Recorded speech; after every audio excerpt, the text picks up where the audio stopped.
carpet of 17 Nights of Despair, and we're entertaining amazing guests. And I have yet another dashing, handsome looking man with me. You're making me blush. All right, sir, let's meet you. All right, my name is Kalada Belgam. Okay, I'm going to ask for that name again. Kalada Belgam. Kalada, that's a very, very unique and special name. It's my Exactly. first time I'm hearing the name. All right, sir, welcome. I would like you to inform us of what you know about the book we're about to launch today. Well, Obiga has been my friend from the university days, and we both finished the same day. Okay. He did mechanical engineering. I did electrical engineering. He was the best graduate in mechanical engineering. So, I was the best graduate in electrical engineering. We both found ourselves in the same industry. You know, we both work in different IOCs, different international oil companies. But we are both in drilling. I'm a drilling engineer, equally a drilling engineer. So the friendship has come a long way. You know, a couple of months ago, he informed me of his ordeal, and he was planning to launch a book and requested my presence today. And that is why you see me here coming to grace it. And it's been a long time I saw him last, and it's a great pleasure to be here, reunite with him and other friends of mine. That's why I'm here today. all right, Thank sir. you. Thank you so much, sir. So please, sir, is there can you advise the youths of nowadays to read this book? Does this book resonate with the youths of this generation? Yes, quite a lot, because in our days, when we grew up, such vices were not there. We grew up in an environment where we were able to associate freely. There were nothing like kidnap for ransom. But in today's world, this book is highly relevant because situations have changed. The environment has changed drastically. So I will recommend this book to everybody, not only youths, elders. The society needs this kind of book in order to see how to navigate through this difficult, situation we find ourselves in. All right, sir. Thank you so much. I Thank you appreciate. so much for joining. Guests are trooping in and we are excited. Our energy is pumped. We can't wait for this event to get started as it has already started. And I'm entertaining amazing guests here at the black carpet. So I'm here with yet another handsome looking daddy. All right, sir. Let's meet you. All right. I am Elder Digi Umorodua. Okay, Elder Diggy, thank you so much, sir, for joining me on the black carpet. My name is Teresa. I'm the black carpet for 17 Nights of Despair. Sir, so I want to ask you, how personal are you with the author of this book? The author of the book is actually my first cousin. Yeah. Okay, okay, so you're like an elder uncle, elder brother, Everything. okay, daddy and father to the Yes, author. All right, sir, when you heard about the ordeal that has been discussed in this book, what came to your mind? What happened? What was the shift that happened to you when you heard about it? Well, it was a very devastating experience. When became aware that he has been kidnapped. Of course, now it's difficult for any person in the family to sleep while he's yet in the bush. So it was a very horrifying experience, not knowing exactly what will happen out there. So we thank God, we prayed, which was the only thing we could do at that point. We prayed, and God always listens, and He answered us our prayers, and He was safely released in one piece. And we are here to celebrate that today. Thank you so much. Like he said, we're here to celebrate, and celebration we must have. Thank you so much, sir, for joining me on the Black Carpet. Enjoy the event. Afternoon, sir. My name is Good Teresa, afternoon. and you're welcome to the Black Carpet of 17 Nights of Despair. Please, may we meet you, sir? May you what? Your name, can we I'm know your name? Ejiro. Okay. Ejiro Edefoni. I'm sorry, Mr. Ejiro, welcome, welcome, welcome. I'm just going to ask you a few questions and then I'll let you go. All right, so how personal is the author of the book to you? A very close friend. I've known him since 2006. Yeah. That's a long time. That's a long term friendship, and I value long term friendships. I've been my friend for a very long time. I'm a All friend to right, sir. anyone. I need you to just spell a little word for me? Despair. David Obiga is he's a unique fellow. Yeah, like I told him, he doesn't look at just the problem of a situation. He sees the opportunity in it, and I'm glad he's also applied that in this case. Yeah, so we can see the light even in the darkness. All right. Thank you so much. And thank you for joining me. Enjoy the rest of the much for joining me on the black carpet of 17 Nights of Despair. I would really like to know your name and then we can just run the questions by. So let's get to meet you, sir. What's your Oh, name? thank you, Professor Barrister Continue and the K2. All right, barrister, sir, you are very much welcome. So, how does the topic of this the title of this book, 17 Nights of Despair, resonate to you? Yeah, I haven't had the opportunity of looking into the pages, but the title actually is self-explanatory of the experience of horror, experience of a tragedy, experience of emotional fatigue of a victim who was resilient of a modern day crime in Nigeria where people are stealing like common commodities. So that is the way I say it. All right. So, what's your advice to any other person that might have or may have experienced or is experiencing such? You see, the issues about kidnapping, comes with emotional torture of trauma. And for this young man to have written, Okay, good afternoon, sir. My name is Teresa, and I'm the Black Carpet host for 17 Nights of Despair.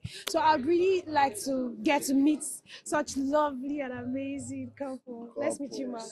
Yeah, my name is Caro Mario Salugwe. Okay, I'm starting with her because it's a ladies first, right? Okay, so let's meet you. Mario Salugwe.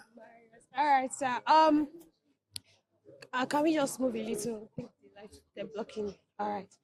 Okay, so I would like to know who is Mr. Obiga to you both? Well, Obiga is a son. It's a son to us. Son in the Lord. Son in faith. Yes, we've known him from childhood. Yes, sir. So when you heard about the despair that led to the writing of this book, what was your reaction? Well, our reaction was to go into prayers because we know it could mean life or death to him. So we went into prayers and we kept praying and liaising with other powers to make sure that he came out free, came out alive. Yeah, God did it. All right, mommy, this question goes to you. So what's your personal advice to people, to your other sons and daughters in your church? What's your personal advice to them to avoid such an ordeal? Yeah, my advice to them is to be more careful, more vigilant, more prayerful, trusting the Lord to guide them in their steps and in their endeavors. All right. Yeah. Thank you so much, ma. Thank you so much, sir. Thank you so much. Yes, the man of the moment has arrived, and we cannot wait to hear everything he has to say. Good afternoon, sir. Actually, it's a bit overwhelming for me at the moment, and I just want to thank God for grace and for making this day come to pass. I'm really overwhelmed seeing the caliber of people that have come to honor me today. It's indeed inspiring for me. I didn't set out for this to be like this, but I guess this is what the Lord has proposed and it has come to pass. So let's celebrate and give God glory for His mercies. Thank you very much. Thank you so much, sir. I'll let you go and entertain your guests. Thank you. Kikoye Karibo. This is my lovely wife. All right, so we can call you Chief Karibo, right? Yes. All right, ma'am. I'm Precious Kikwe Karibo. I was expecting to hear Chief too. So please, No, this it's is lady, become a it's chief. lady. Oh, It's lady. All right. Brief question. How do you resonate with the title of the book, 17 Nights of Despair? Okay, actually, I think that the issue, the discussion about kidnap and all that, we don't give so much emphasis on it. I think this is yet another, attempt, yet another contribution towards exposing these big menace in society, towards sharing, these experiences, because they say that Experience is what really teaches people, more than any other thing, although there are several schools of thought when it comes to that. But I think that the best way to really understand this is not to experience it because it is very gruesome. So I think this is actually, an answer. It has to do with exposing these menace, and I think it is something worth being a part of, and that is why we're here today to celebrate with him and also share in his pains, even though we were not there with him at the moment. Beautiful, beautiful one, sir. Okay, Ma, please, I would like to ask you a personal question. How close is the author to you? How are you related to him? How are you friends with him? How are you connected to him? Actually, he's my brother. My wife don't know much about him, so I say that she's sharing in his pain through me. Yeah, through my husband. All right, sir. All right, Ma. Thank you so much for And joining me. I thank just you. really needed to know how you resonate with the book and if really we understand the reason why we're here and how we're going to disseminate the information when we actually take the book and go outside. Thank you so much. Thank you Enjoy very the much. rest of the Thank you lunch. very All much. right, bye. Sorry, I'm sweating. I'm already feeling the heat of the celebration. All right, let's meet you. My name is Teresa, and I'm the host for the black carpet of 17 Nights of Despair. Yeah, so let me know you. My name is Ipalibo Black. Okay, Mr. Black on the black carpet. All right, I'm black too, so you can. I would like to say Mrs. but not yet Miss Black. All right, sir. How close are you to Mr. Obiga? Okay, I knew Obiga well while we were in school in UST. It's a leader then in school that almost every social student in school know him. Okay, so how did you react when you heard the ordeal he went through? In What fact, was your take? when I heard it on the second day, it was so shocking. It was shocking. It's prayer all through, prayer all through. When we finally got the news that it's been released, the atmosphere was something else. All our school groups, the message is everywhere in all the school groups. So we're very, very happy. All right, sir. Okay, sir. Seeing Mr. Obiga as a visionary, a leader, what's your take? Where do you see him in the next 2 years with this book? Um, Obiga is a shining light in society. Fair enough, he's also a Rotarian. I'm also a Rotarian. Obiga, anything he touches, he's always a star. He always comes out on top. So I think the sky is his limit. The sky is his limit. All right, so do you advise that this book should be sold to youths in school or sold to parents? Also, like, who are the audience that this book is targeting? I think this book cuts across every strata of the society, school, churches, because this kidnapping, one way or the other, it affects everybody. And I think it should be sold. That we're not being him to print more copies so that it will reach wider range in the society. Thank you so much, sir. All of your answers were lovely. I hope you enjoyed the lunch and I hope you get a book for your family, your friends, your sisters, everybody. Thank you so much for joining me on the black carpet. Enjoy. Thank you. And welcome to the blue, black, red, green black carpet of 17 Nights of Despair. My name is Teresa and I'd like to meet you. Thank you very much. My name is Judith George. It's my pleasure to meet you. Judith, the pleasure is all mine because the ladies have been running away from this black carpet and I don't know why. All right, ma. How does the title of this book, 17 Nights of Despair, resonate to you? It speaks to resilience in the face of adversity. It brings hope and courage, and it helps us know that there's so much more ahead of us. So I really like that one can build up things even at the very difficult of times. So I think it's a wonderful theme. Okay, so do you advise youths, teenage, like what are the audience you advise to get this book? I advise everyone, like I said, it speaks to resilience. It speaks to rising. All of us fall at different points in our lives, but we rise. The important thing is to rise despite adversity and not to stay down whenever we're faced. We shouldn't allow ourselves to be beaten down. We should always rise up and stay strong in the face of whatever. And that's what the spirit of humanity is. So that's what so every audience, I believe, is able So to who is read this. Mr. Obiga to you? Mr. Obiga is my very good mentor. He's actually a very wonderful person. He teaches, And he's someone that believes in humanity, believes in the youth and in this country. He's someone that wants to see people grow. And I think that's someone that everyone would like to meet. He's very wonderful. Thank you so much. Thank you so much. A lot to get this woman of timber and caliber standing next to me. All right, ma, let's meet you. I'm Dr. Kalio. Okay, Dr. Kali. Thank you so much for joining me on the black carpet of 17 Nights of Despair. What's your take on the title of the book? The title of the book, well, I would say the author is the author experience. She says the title of the book is the author's experience. So who's the author to you? Let's just get that. The author is my cousin. Okay, this is a family.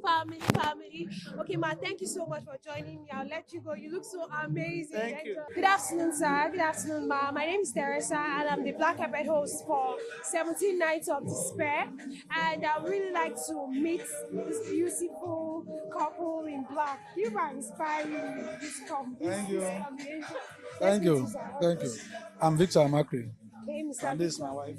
Victor Macri. Mrs. Victor Macri. Mrs. Victor Makri and Mr. Victor Makri. Ma, please, what's your name?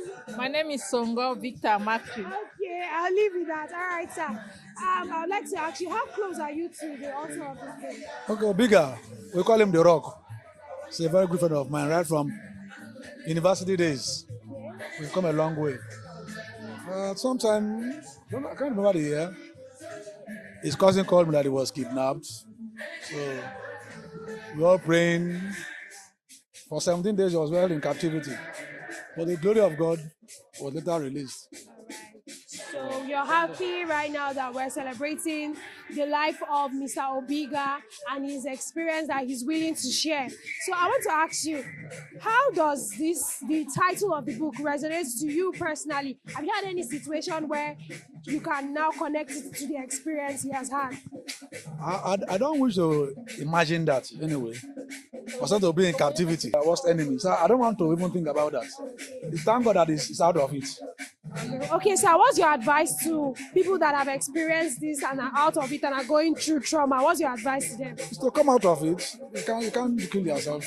You come out of it and forge on with life. It's part of experience. And I believe he has experienced it, but affliction will not arise again for the second time. Wonderful afternoon. We are live on the red carpet of 17 Nights of Despair, and I have yet another amazing guest here with me. Please, sir, may we know you? Yeah, Mr. Tiger.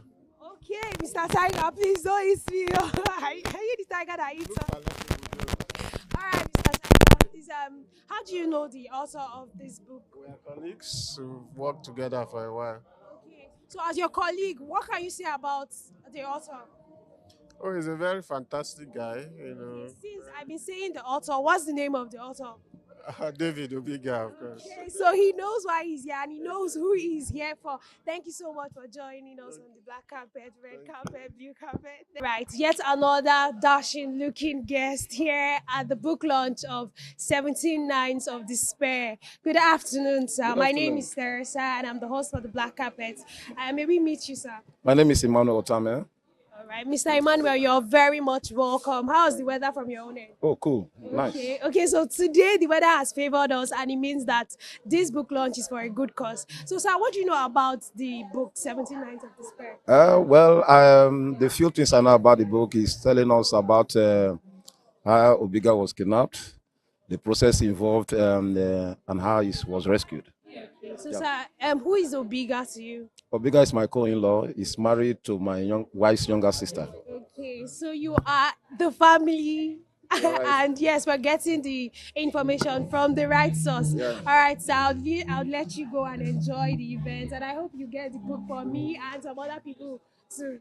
Yeah. All right. Thank you. Okay, sir. Thank you. Yes. I'm Williams Douglas.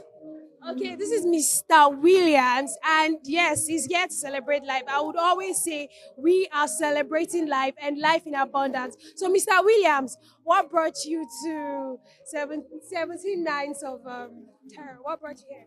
Okay, it was actually my friend that invited me, Mr. Victor T.U.T. Thomas. All right, he he was invited by his friend. So since you're invited, I'm sure that they told you the event that you were coming for. What do you understand about the event? What did they tell you was the event was about?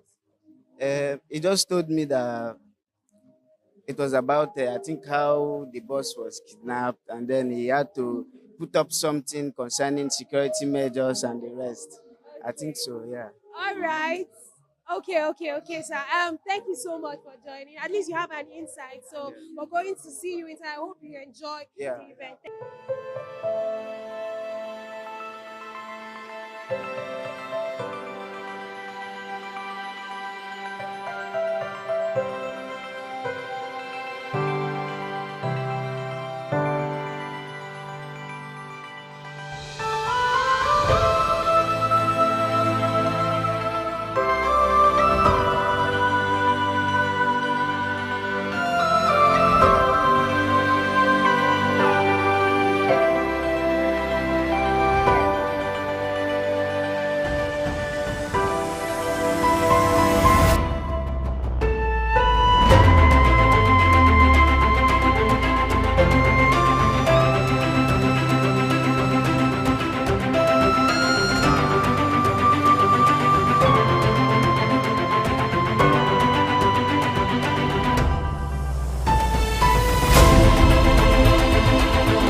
teacher in captivity, the very extraordinary, intelligent young man who would not like to dispose his intellectual capability, but would prefer to become a counselor in captivity.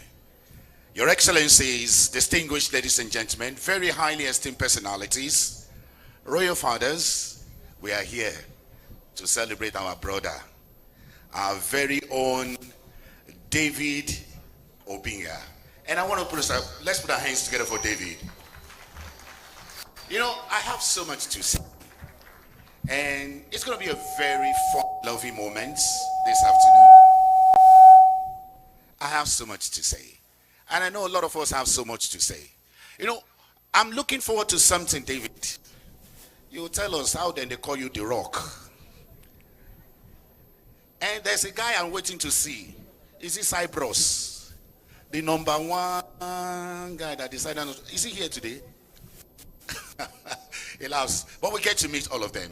I welcome you, very distinguished personality, to today's launch of this book, 7 Nights of Despair. It is an intellectual book. Fun, academics, religion, family, everything is embedded in it. And again, the storytelling style is very unique. From a very serious tone to a less serious tone, even to the Port Harcourt tone. All of them is found in that book.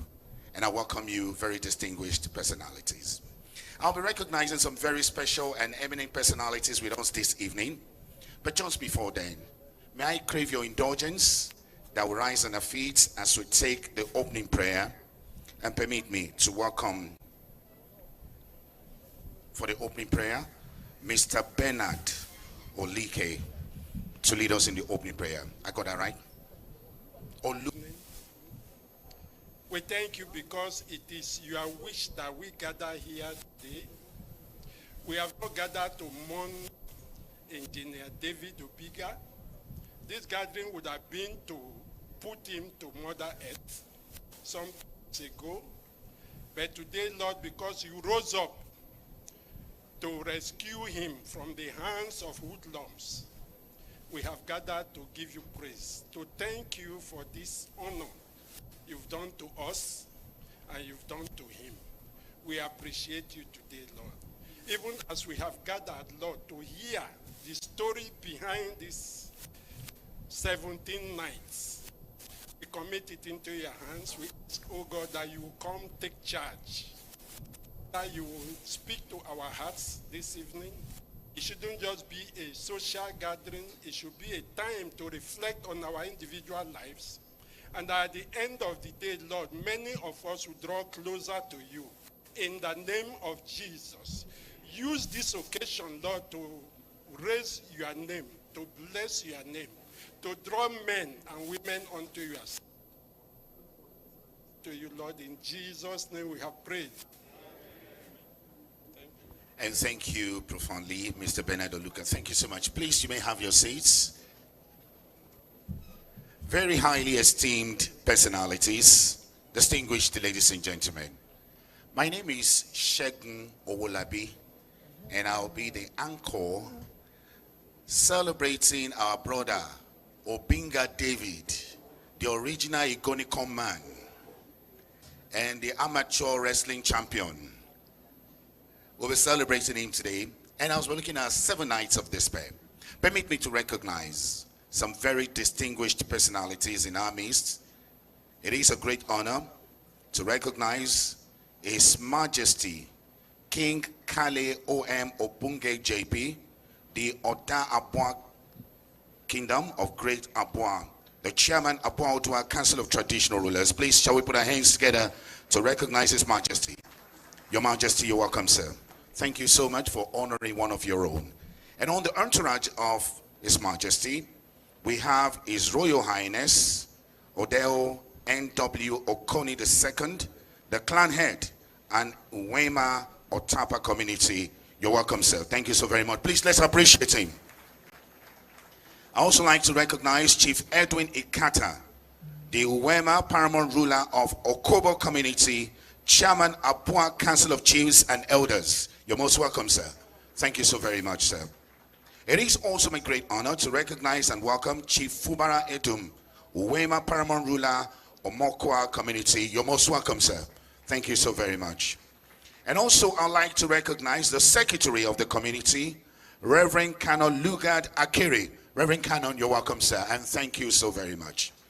Permit me also to recognize the presence in our midst this afternoon, the Deputy Commissioner of Police, Police Liaison Office in charge of the National Assembly, DCP Bolo Etete. You're most welcome, sir. Please let's put our hands together for him. Where is he? Could you just wave your hands? Oh, thank you so very much, sir. Thank you very much. His Lordship, the Honorable Justice Alatuo Fubara, the Prof. Your Lordship, you're welcome, sir. Please let's put our hands together for the Prof. Your Lordship, please could you just wave your hands, Your Lordship, if I may. Thank you so much. Your Lordship, you're losing very young ago. The Prof is so young. Thank you so much, Your Lordship. I also like to recognize Barrister Clement Amona Boje, the Managing Director, CEO of Global Services. Thank you so much, Barrister Clement. You're most welcome, sir. It is my great pleasure to recognize and welcome Dr. Wariboyo Silva, Director, University of Port Harcourt Entrepreneurship Center. Doc, you're welcome, sir. Good to see you again. The recognition will continue as we populate the lists of dignitaries who are here with us. But again, it is a very, very clear fact that this is a celebration of friends, colleagues, and classmates who have been together. And I'm so very, very glad to be part of all of these to celebrate a very special man.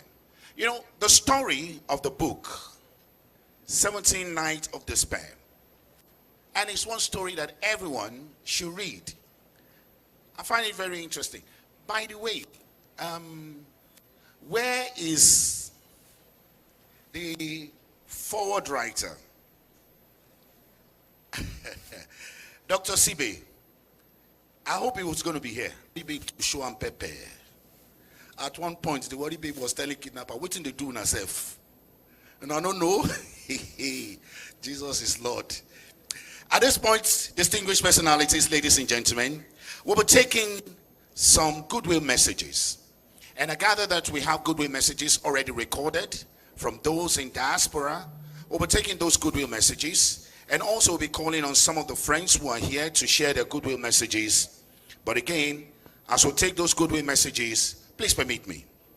We will not allow it to be too long, maximum of 2 minutes goodwill messages. I gather that the goodwill messages are still being get set and they are not ready yet, but please permit me to recognize also here with us some very, very good friends here. Dr. Ekata Continue. Thank you so much, Dr. Ekata. You're welcome. Please put your hands together for Dr. Ekata. Dr. Ekata, could you just wave your hands here so we recognize it properly? Dr. Ekata, is he here? Yeah, thank you so much. Engineer Canada Belgium. Engineer Belgium, please, you're welcome. Thank you so very much. Please put your hands together for Engineer Belgium. Thank you so much. Engineer, I hope I got this right. Uyavie Ogbona. Engineer Ogbona, you're most welcome. Please, could you just rise up for recognition? Thank you so very much, Engineer Ogbona. Thank you so much.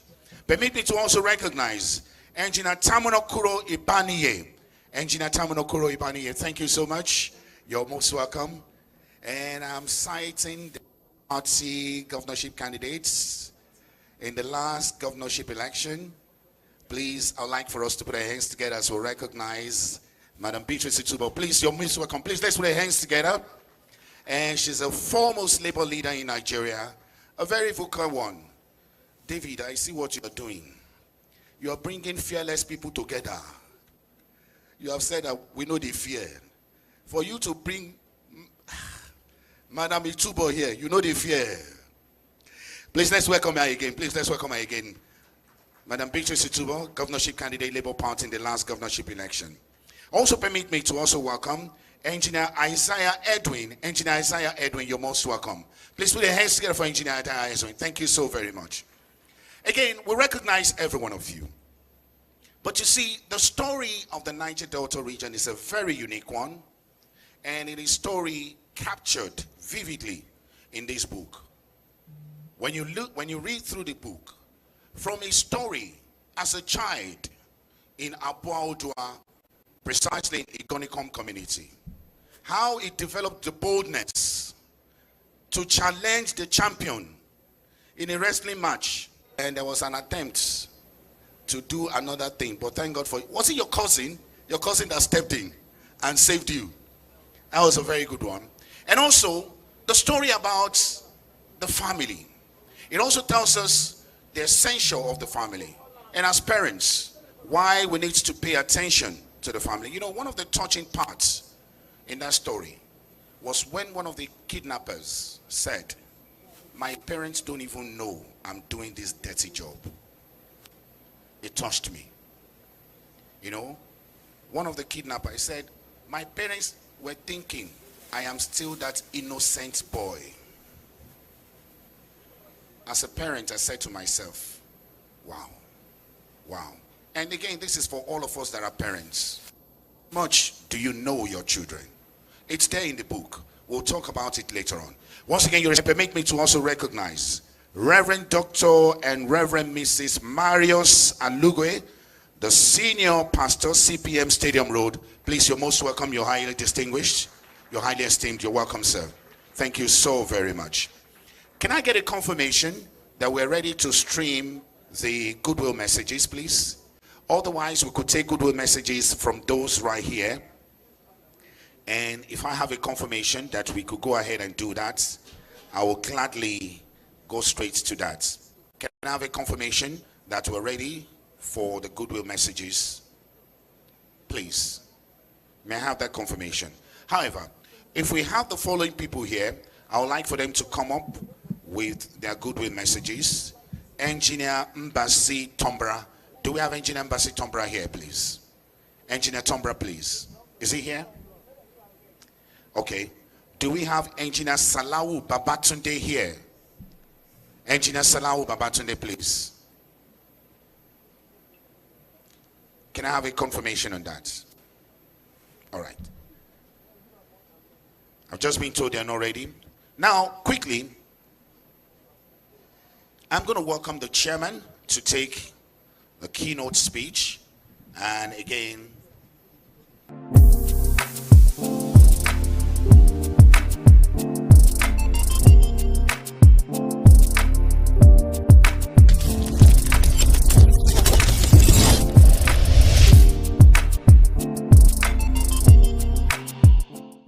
good afternoon to all the esteemed guests present here today.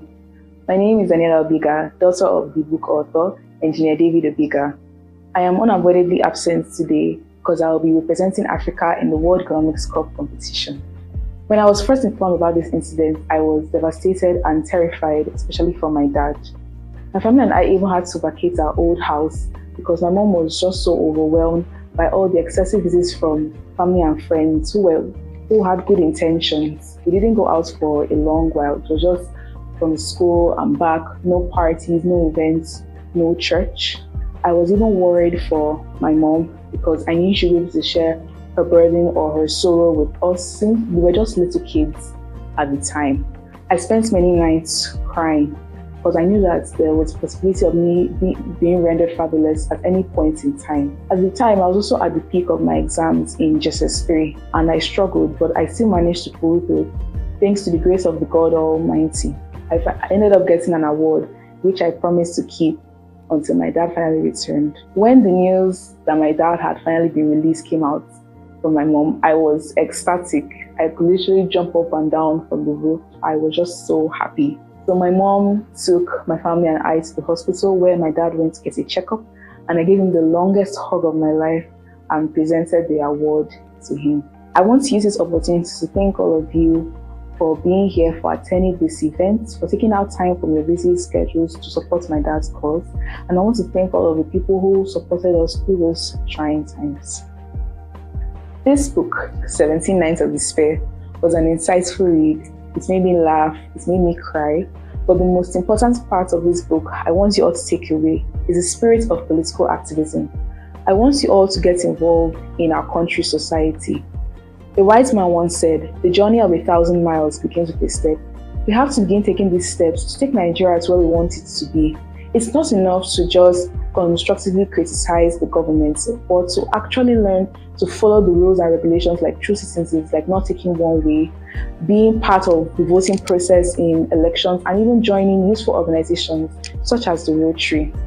If we take these steps and put our minds to it and keep believing, we will surely become the great Nigeria, the giant of Africa that we all aspire to be.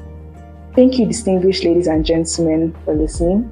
It's quite sad that I cannot be here to share in these beautiful moments with you, but I want to really appreciate you all once again for being here. May God bless you. Good afternoon. My name is Ambassador Amabasamobuku. Thank you for having me. I'm here with the book, 17 Nights of Despair, a true life story of kidnap, experience, and resilience by David Obiga. My own brother and friend way back in primary school. I am thankful to God Almighty that this day is here before us. Thank God for the grace to have survived this dangerous ordeal, and at the same time having the courage to put a literature to it, of which it will serve as a reason to stop kidnapping and creating awareness for everyone to speak against this menace in our society. This is also a great opportunity that we air out our voices for the government to put in place stringent guidelines and laws to stop this disturbing act with severe effects when this is applied. As part of the book, 17 Nights of Despair, just few lines that I love so much. And that gave me hope too in life. It's on page 107. Your Excellencies and representatives of the government at various levels, federal, state, local government, and world levels here present, I greet you. Your Royal Highnesses, ministers of the gospel, and distinguished ladies and gentlemen, brothers and sisters, I welcome you to this book launch, and I'm excited that you are able to make out time at this period. A period that is difficult, that writing book and book launching is almost out of the scheme of things because people are hustling, doing one thing or the other. I welcome you. When David Obiga reached out to me to say, I'm writing a book and I want you to be part of the launchers, I was extremely excited. I was excited in my heart because David and I, together with his family, have many things in common. Maybe you will want to know that in 1998, I was also kidnapped from a work location in Owaza while working for Shell in Rivers State here. Okay, so I have had the experience. David has the experience. My wife also knows what it means to wait for a man in custody and his wife too. And for those of you who haven't had the experience or whose wives haven't gone through that, I can only pray that it never, ever happens to you. This whole episode, began, in the evening of 26th Thursday, August 2021. It started like a normal day, but ended at a very abnormal day and left David in custody for about 17 nights. The rest is history, which is documented in this book. Maybe I need to talk at this point on some things. Why should this happen in our country? Why should this happen in our lifetime? Why should this kind of event of kidnapping and being held in custody by the people who you think are your brothers, are your sisters, are your countrymates, have the same aspirations as yourself? Why should this happen? It is because nation building has taken a different course. The youths are not having things to do. The adults are also tired and are not properly resourced. There is breakdown of civil engagement. And I think that if our employment for youths go up, if the things that youth can find themselves doing, legally and legitimately are on the increase, the appetite for kidnapping and using people for ransom will go down. But let me come back, to why we are here. This is for a book launch that has actually documented David's experience in the 17 days that he spent in custody. Now, what is the difference between David's case and my case? And that's why I'm really excited that he gave me the opportunity to be one of the launchers today. The difference is that when I went through my experience in 1998, shortly after my wedding, I did not write anything down. Only the people that went through with me know till now. Until I mentioned it, many of you in this room would not have known that I have been a victim of kidnap myself. But David, in his case, has decided to document it. And that is something we need to be proud of.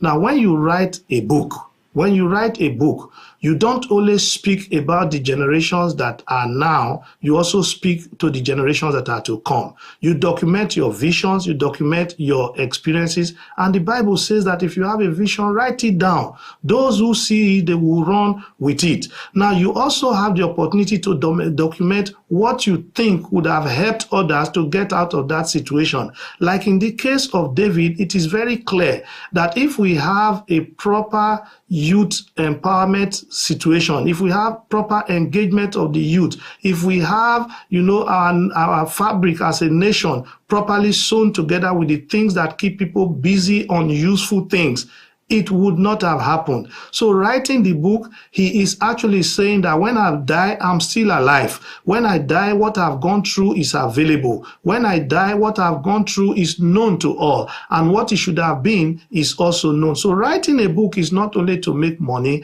it is to create a legacy that lives after you are gone. And I'm learning a lesson from what David has decided to do today, to write. And I will try and put my own experiences together, not necessarily from the kidnapping, but every other experience that I have had, to also leave a legacy. This is something I really cherish, and I hope that we do. I want to thank you all once again for making it to this book launch. You have not gathered to honor David. You have gathered to honor God. You have gathered to be a part of history. You have gathered to say no to kidnapping. You have gathered to say yes to nation building and putting the civic structures that need to be in place in this nation in place. And so I would humbly like to launch this book, with 1 million naira to start with. And every other copy that I purchase for the people I want to buy for, I will buy for 250,000 naira. May the Lord bless you and keep you. May the Lord cause his face to shine upon you and be gracious unto you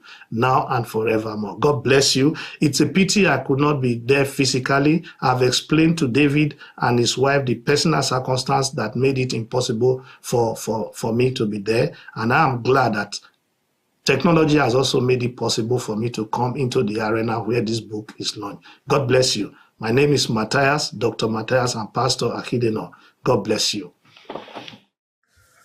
Hello, everybody. My name is Robertson Salau. I've known David for over 10 years now. He's a great guy. And I want to talk about this book because I knew when he started writing the book. And I know the events that, occurred before he wrote the book. So, my thoughts on 17 Nights of Despair by David Obiga. In this book, David tries to recount the experiences that happened when he was kidnapped on the 26th of August in 2021, while he was on his way home, and the 17 nights of, horror that followed. In this book, David describes the initial moments of confusion, fear, and helplessness. He was taken at gunpoint and transported to a remote area in Niger Delta. The story alternates between the present-day ordeal that he was experiencing and his past struggles and experiences that shaped his resilience. The narrative highlights the complexities of life in the Niger Delta, where there's economic disparity, crime, and a lot of corruption. The book not only discusses the immediate danger that David was facing and the psychological toll that he was taking, but it also touches on the deeper societal issues, that contributes to these kind of incidents. David's reflection reveals a nuanced perspective of his captors while humanizing them and questioning the socio-economic factors that may have driven them to crime. An interesting part of the book, which you must read, is the beginning chapters of the book. The present whisked away in the dead of the night, and a crash course in gunplay. These sections set the tone for, the book and delve into the initial encounters of how the kidnappers grabbed David and the emotions he was feeling at the time. Another part of the book that really got me ticked off was, towards the end of the book, where he spoke about the Greek philosophy of the idiots the tribesman, and the citizen. In this section of the book, David, adds two more dimensions to this Greek philosophy, where he now talks about the tribal idiots and the idiotic citizen. If you want to know more about what these other two dimensions mean in the Nigerian context, you just have to read this book. David has done a good job with this book. Congratulations, David. And I wish you success. Thank you very much. Well, good evening, everyone. I'll start by saying who I am. My name is Daisy Jonathan, and I like to introduce myself as a friend of the Obigas, the friend of the family. So David has asked me, it feels a little bit weird calling him David. So Obiga, that's what we call him, or The Rock, has asked me to do a review of this book. And it's been a very busy time for me, but I did take out time to have a look at the book. I initially had said I want to flip through and just basically, catch a feel, just know what he has written in this book, and then, say something about it. And then somewhere along the line, for a couple of hours, the last couple of hours, I've been entrapped into Obiga's world, as I would call it. So the book 17 Nights of Despair, how do I start? I think the book is very Obiga, very, very Obiga. The narrative, very fluid, the narrative style, the way he described everything, so he's telling a story, but he's also painting a picture, for us. The book took us on this emotional journey. One way we're talking about him being in this den with his kidnappers, and we're gripped with fear, we're gripped with suspense. Of course we know he came out, but then that fear is there, that suspense is there. And then the next page, he's taking us to a journey where he's gone somewhere with his so it's just him taking us back forth, and taking us back to his childhood, telling us about friends, telling us about the birth of his child, and then bringing us back to the main discourse. And I think that's what makes this book quite an interesting read. The fact that Obiga has, he's told the story, but he's told it in such a way that you have the major plots, you have a lot of subplots, you have a lot of little stories here and there that can actually stand, on their own. And, when you tell it, it will still make a beautiful story. So what he's done is he has interwoven all of these little stories together, and he's created this very, very interesting book to read. It's not just interesting because Obiga wrote it, and it's not just interesting because he's talking about an interesting topic, being kidnapped and being held. I mean, it's I've been kidnapped before, but I was released in a couple of hours, right? So staying there for 17 whole days, 17 whole nights, I mean, that's interesting enough. We want to know what happened there, and Obiga told that story. We want to know how they related with him. Obiga told us that story. We want to know, how do the kidnappers think? He told us that story. We want to know, what is the fate of the people there? Why is this happening? And Obiga told us that story.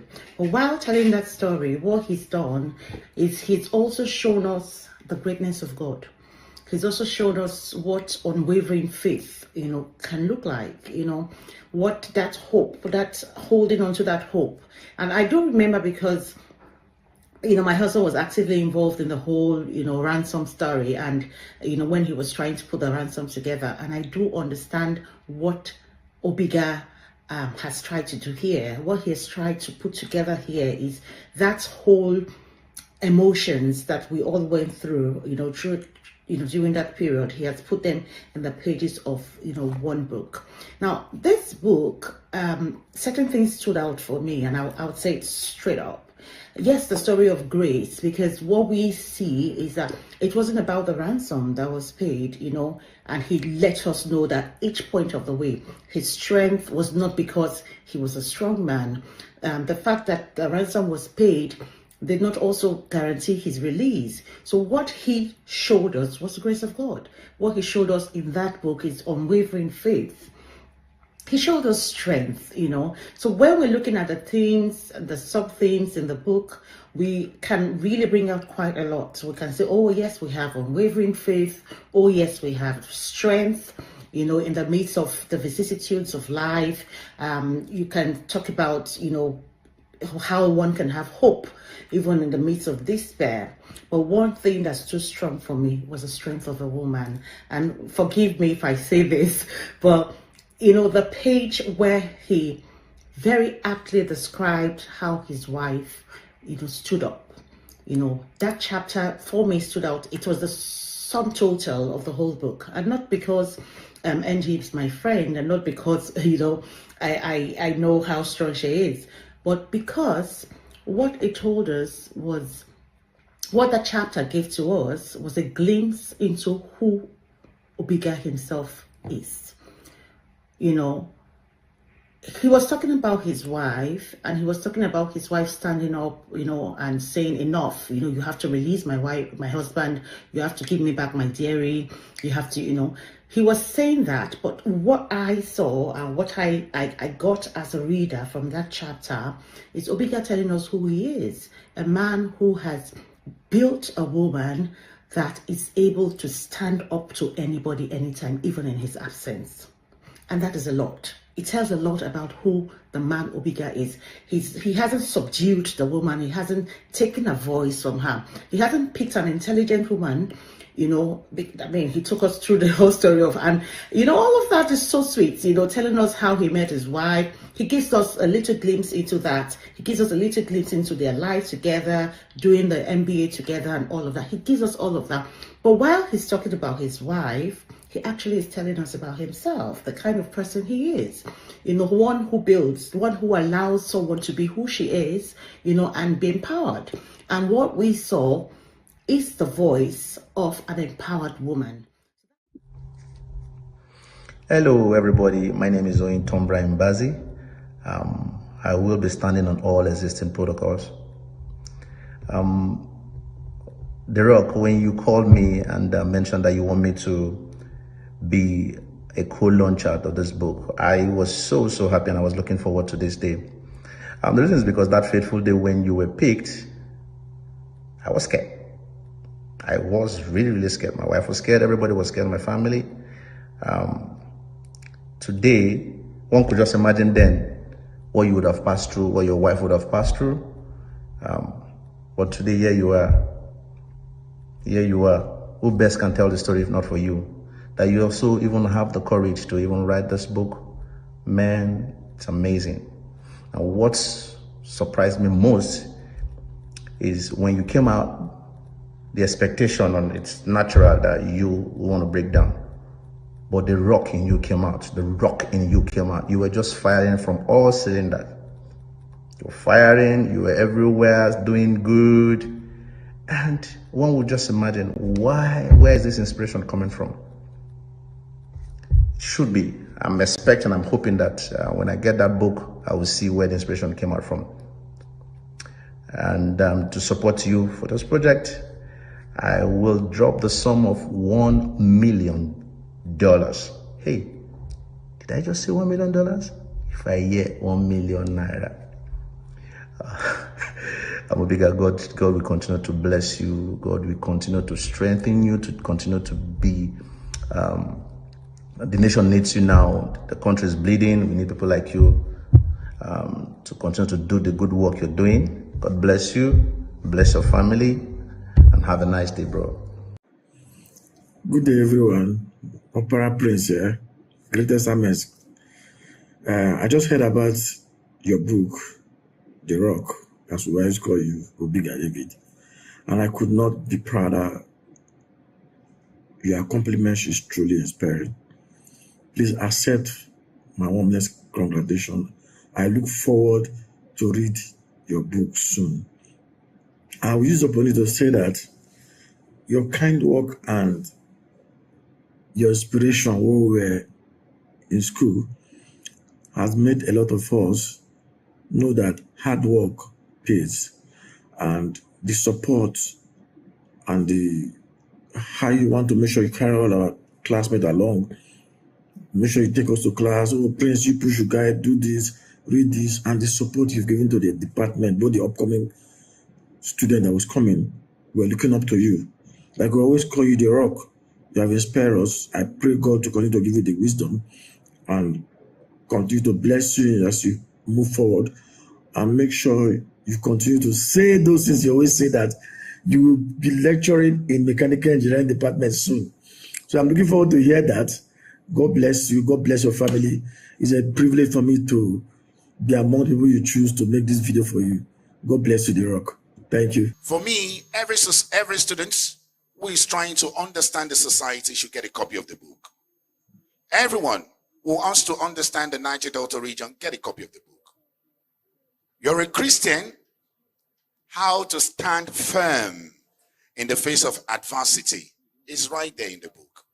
The story of communal life, the vivid description of the community and being proud of your community, it's all there in the book, and you need to get a copy. Permit me to welcome, for recognition, Dr. Chima Ile. I hope I got that right. Dr. Chima here. Thank you so very much for coming. Please, let's put our hands together for him, please. Mr. Oluka Bernard, thank you so very much. We appreciate you. Mr. Steve Eguzo, thank you so very much. And the former chairman of Ehime Mpano local government area, Engineer Ben Waluka, please, you're most welcome. Let's put our hand. Thank you so very much, sir. I also like to recognize and welcome here Engineer Joseph Modi, fellow Nigerian Society of Engineers. You're most welcome, Engineer Modi. Thank you so very much, sir. He's the General Manager, Wells Operations Nigeria. Mr. and Mrs. Anthony Mosu, we love you so much and thank you so much for joining us in this event. And also I'd like to recognize the country mayor, West Head, Nigeria, Engineer Osika Benson. Engineer Osika Benson, you're most welcome. Please, let's put our hands together for Engineer Osika Benson. And permit me to recognize the chairman of today's event, whom I'm going to recognize, and I'm also going to hand over the microphone to him for his opening remarks. Please permit me to welcome and recognize Engineer Daniel Ekerete, the chairman of today's event. Please put your hands together for Engineer Daniel, please. You're most welcome. And on that note, I welcome the chairman.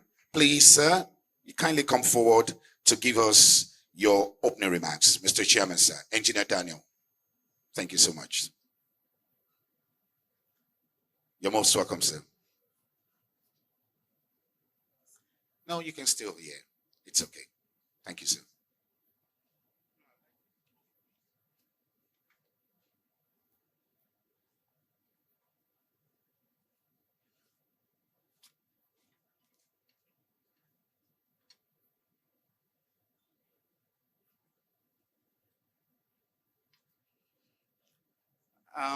First of all, I want to appreciate God for giving us the opportunity to be here.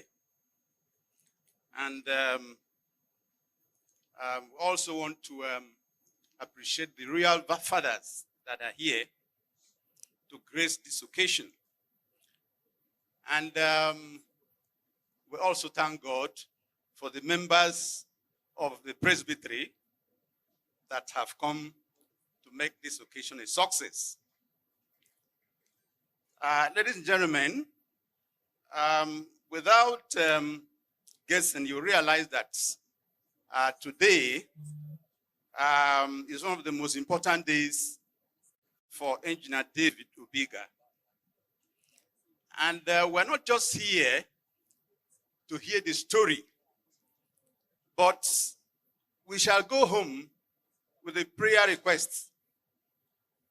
And that prayer request is that we join our hearts and our hands together to pray for the salvation of this country, Nigeria,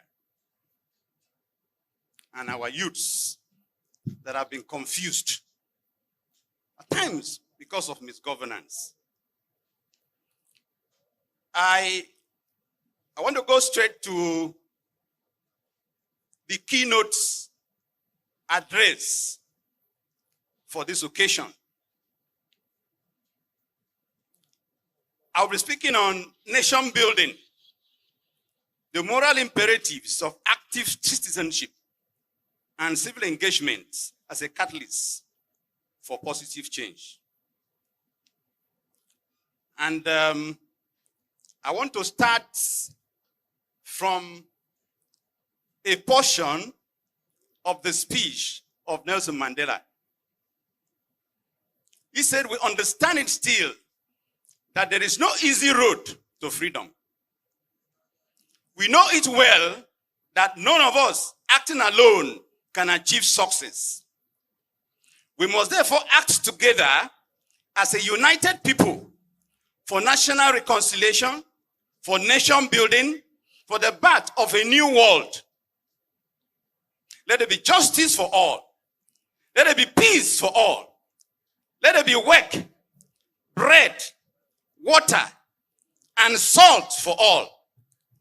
Never, never, and never again shall it be that this beautiful land will again experience the oppression of one by another and suffer the indignity of being the skunk of the world. Let freedom reign.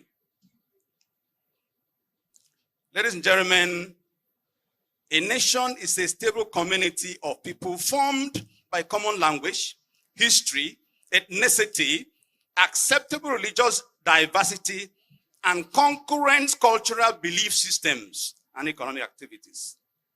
From the context of my definition, be convinced that Nigeria is not a nation, but a shaky country.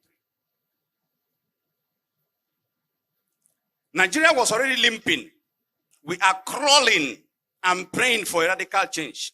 But who will bail the cats? Because these chameleons are so many. They have collapsed every fabric of our polity. They have maimed and obliterated all the structures and dreams of our founding fathers. God will not forgive them and their generations. They have desecrated the golden values of the defied and holy norms, and causes are trailing their paths of insanity and unsanctity. They have jettisoned the orders of Gowon, Shagari, and Obasanjo. These men have taken away our pride of nationhood and defecated openly without shamefacedness. We are the following: Alaja Steel Company, Wari; Ajakuta Steel Complex; Aluminium Smelting Company, Ikorabasi; Newsprint Company, Okwibuku. The 4 refineries are dead, unbelievably. These 4 refineries were meant to refine 445,000 barrels of crude oil to produce about 24 million liters of petrol and 18 million liters of diesel daily. Where are the proceeds of the rich, sweet, and precious oil and gas from the Niger Delta? Oil and gas from the Delta shores and offshores. Nation building, it is a significant task that governments undertake to develop political, social, economic, and security institutions of other countries, especially after wars, conflicts, or devastations. The American government replaced Germany and Japan. They repaid Germany and Japan after World War II. Same will happen after Ukraine has defeated Russia. The NATO, the US, and even Russia itself, if they will still exist, to assist the Ukraine to avoid incendiary or reprisal attacks to perpetuate the acrimony. However, in this context, we are looking at using our internal craft to initiate and intensify nation building for patriotic reasons. Active citizenship. A citizen is somebody who enjoys birth to parents of a nationality, or who by affiliation or naturalization is legally accepted by the country of occupation. The citizen is expected to obey the laws of the land for a peaceful and cordial cohabitation. It is therefore imperative for us as citizens of Nigeria to meet the legal requirements of the national, state, or local government institutions and defend the country's dignity. How do you sustain citizenship? Paying your taxes, knowing your rights, and respecting the rights of others. You cannot spend our money to build the refineries with the reason that you will churn out products for consumption and revenue generation. And today, you dump those plans to import petroleum products at our detriment. This is an infringement of our rights, and the pains are unbearable. You use the people's power to afflict the people. This is a misnomer. Take the responsibility for your actions. Let those who are responsible for the dormancy and comatose situation in public assets be lawfully handled to avoid perpetuity of malfeasance. Now, civic engagement. This is the individual or collective participation in a political or apolitical process to ensure the peaceful and fruitful well-being of people. How come that citizens are now the ones buying and servicing their transformers?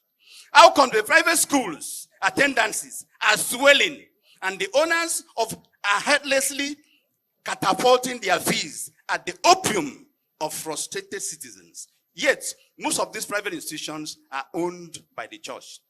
Withdrawal from political activities by Christians and men of dignity has reduced our political parties to sacks of infidels and supposedly jade psalms and flute psalms of the society. And the results were evident in 2023 elections, with their painful impacts still devouring our polity from the presidency to the wards. Let us learn early too. Catalyst. Now, catalyst can undergo physical change alone. Its chemical structure is intact. Let our integrity be constant in the midst of political infidelity. Few molecules of catalysts are viable enough for very vibrant catalysis. We don't need a large crowd to change the political landscape of this country. Daniel changed the spiritual mannerism in Babylon. Joseph developed the magic wand for sustainability of Egypt. Mahatma Gandhi and Martin Luther Jr. reshaped the political viewpoints of India and US, respectively.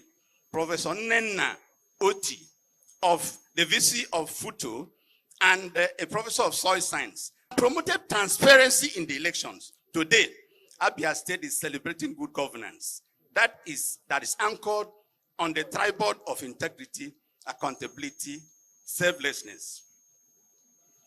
Catalytic activity is maximum at high temperature. What temperature are we waiting for again, ladies and gentlemen? Let us swing into action and not just preach. Let us get actively involved in politics. Let us devise economic means by indulgence in any profitable and industrial activity that would drive the change and produce self-realization, productivity, and sustainability. Positive change. When we proceed ourselves as God-fearing citizens who promulgate what is right, the following indices of positive change will manifest. 1, there will be pragmatic reforms in our electoral process. 2, poverty will not be weaponized through vote buying and selling to put square pegs in round holes. There will be policy overhaul and relevant laws implemented to ask the deviants, no matter whose ox is God. Public assets like the refineries will be rehabilitated and well maintained and managed to promote productivity and profitability, even for the children unborn. Moral values will drive leadership and followership to achieve economic reforms, stability, and viability. The hunger to exit Nigeria will stop due to national attractiveness and sufficiency. There will be struggle to fix infrastructure since the resources and readiness are available to optimize development and advancement. Conclusion. We can only metamorphose into a nation when we assemble together the understanding to discover how and what deviated our aspirations from united Nigeria and the enforcements for political and economic breakthroughs that have somewhat other nations like India, Malaysia, and Taiwan to enviable positions. Beyond this assembly, there has to be a workable mechanism to force the evil men to pay for their misdeeds and chart the political pathway for men of value and integrity with requisite mindset to hold the ace of leadership in Nigeria for the pride of nationhood. Thank you very much, ladies and gentlemen. And again, thank you most sincerely, the chairman of today's occasion, Engineer Daniel Ekerete. Please let's put our hands together for him again. A keynote address and an opening remarks by the chairman. Again, what I hear the chairman say is, we are all in captivity. We have all been abducted. Let me read a page from Obiga David's book. If you have a copy of the book, chapter 16, I'm just going to take a little bit of it. One of the captors said to David, and I want you to listen. He said, Oga, this no be the life I planned for myself. Oh. I've been planned to go to school, but circumstances and greed led me to this place. Each time I say I go stop, but I no fit again. I know say this is a terrible job. Just imagine what we are doing to you when you no do us anything. I really need help. And it's the same way Nigerians are crying. We need help. This is not what we planned for ourselves. But again, this is a very interesting read. And I hope every one of you will take time to read it. So much to talk about. Permit me to recognize and welcome some very distinguished personalities who are still with us here. I cited a while ago when he arrived at the hall, my very good friend and brother, Dr. Thomas Barrere. I don't know if Dr. Thomas Barrere is still in the hall. Dr. Thomas Barrere will recognize you and welcome you, sir. Thank you so very much. I also like to recognize, I recognized him a while ago, but the nomenclature was wrong.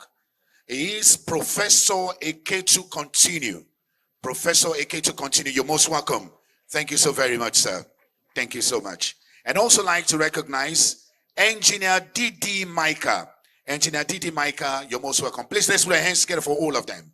Thank you so very much. I've cited him. He's in the hall already. I'm going to allow him to sit.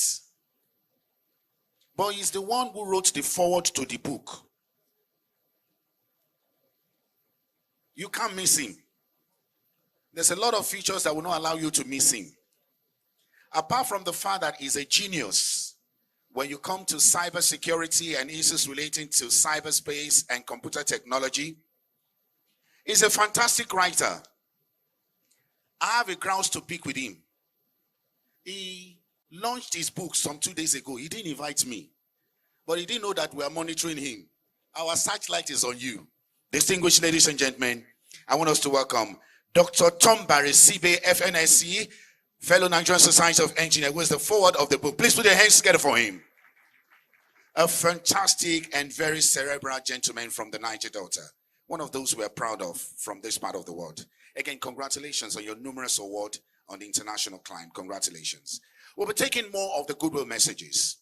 And please, I would ask that we'll reduce the goodwill message to 3 minutes.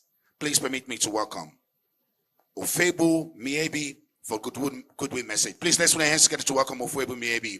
Please, welcome. Keep clapping, please. Thank you so very much. Keep clapping for him. He's coming. Put your hands together for him. Thank you so much. And also, Amgo Williams, please get ready. You'll be given a goodwill message as well. Thank you so much, sir. Thank you, sir. 3 minutes, sir.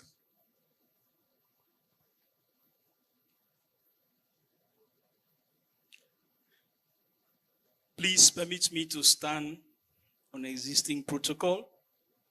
And I count it a rare privilege to do what I'm doing right now. It's a great honor. I'm pressed with time. When I speak, I don't put myself under pressure.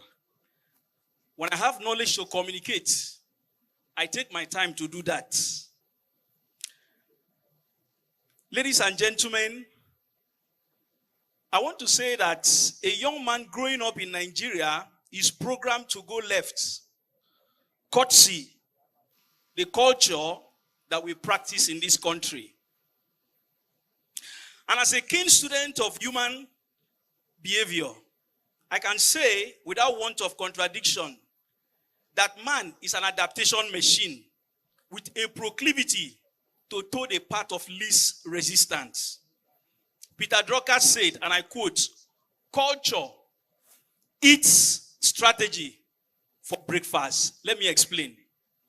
A strong culture will resist and defeat any form of change, transformation, and development that is not compatible with it. Here is my thesis. Nigeria's current culture is antithetical to development and the true concept of a modern and a sane society. Therefore, a positive, progressive, patriotic culture represents the surer path to our dream future. We need a cultural reform.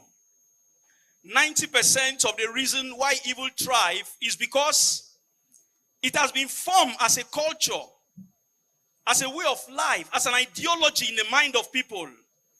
And our task is to introduce a counter ideology, a superior culture that make existing culture obsolete.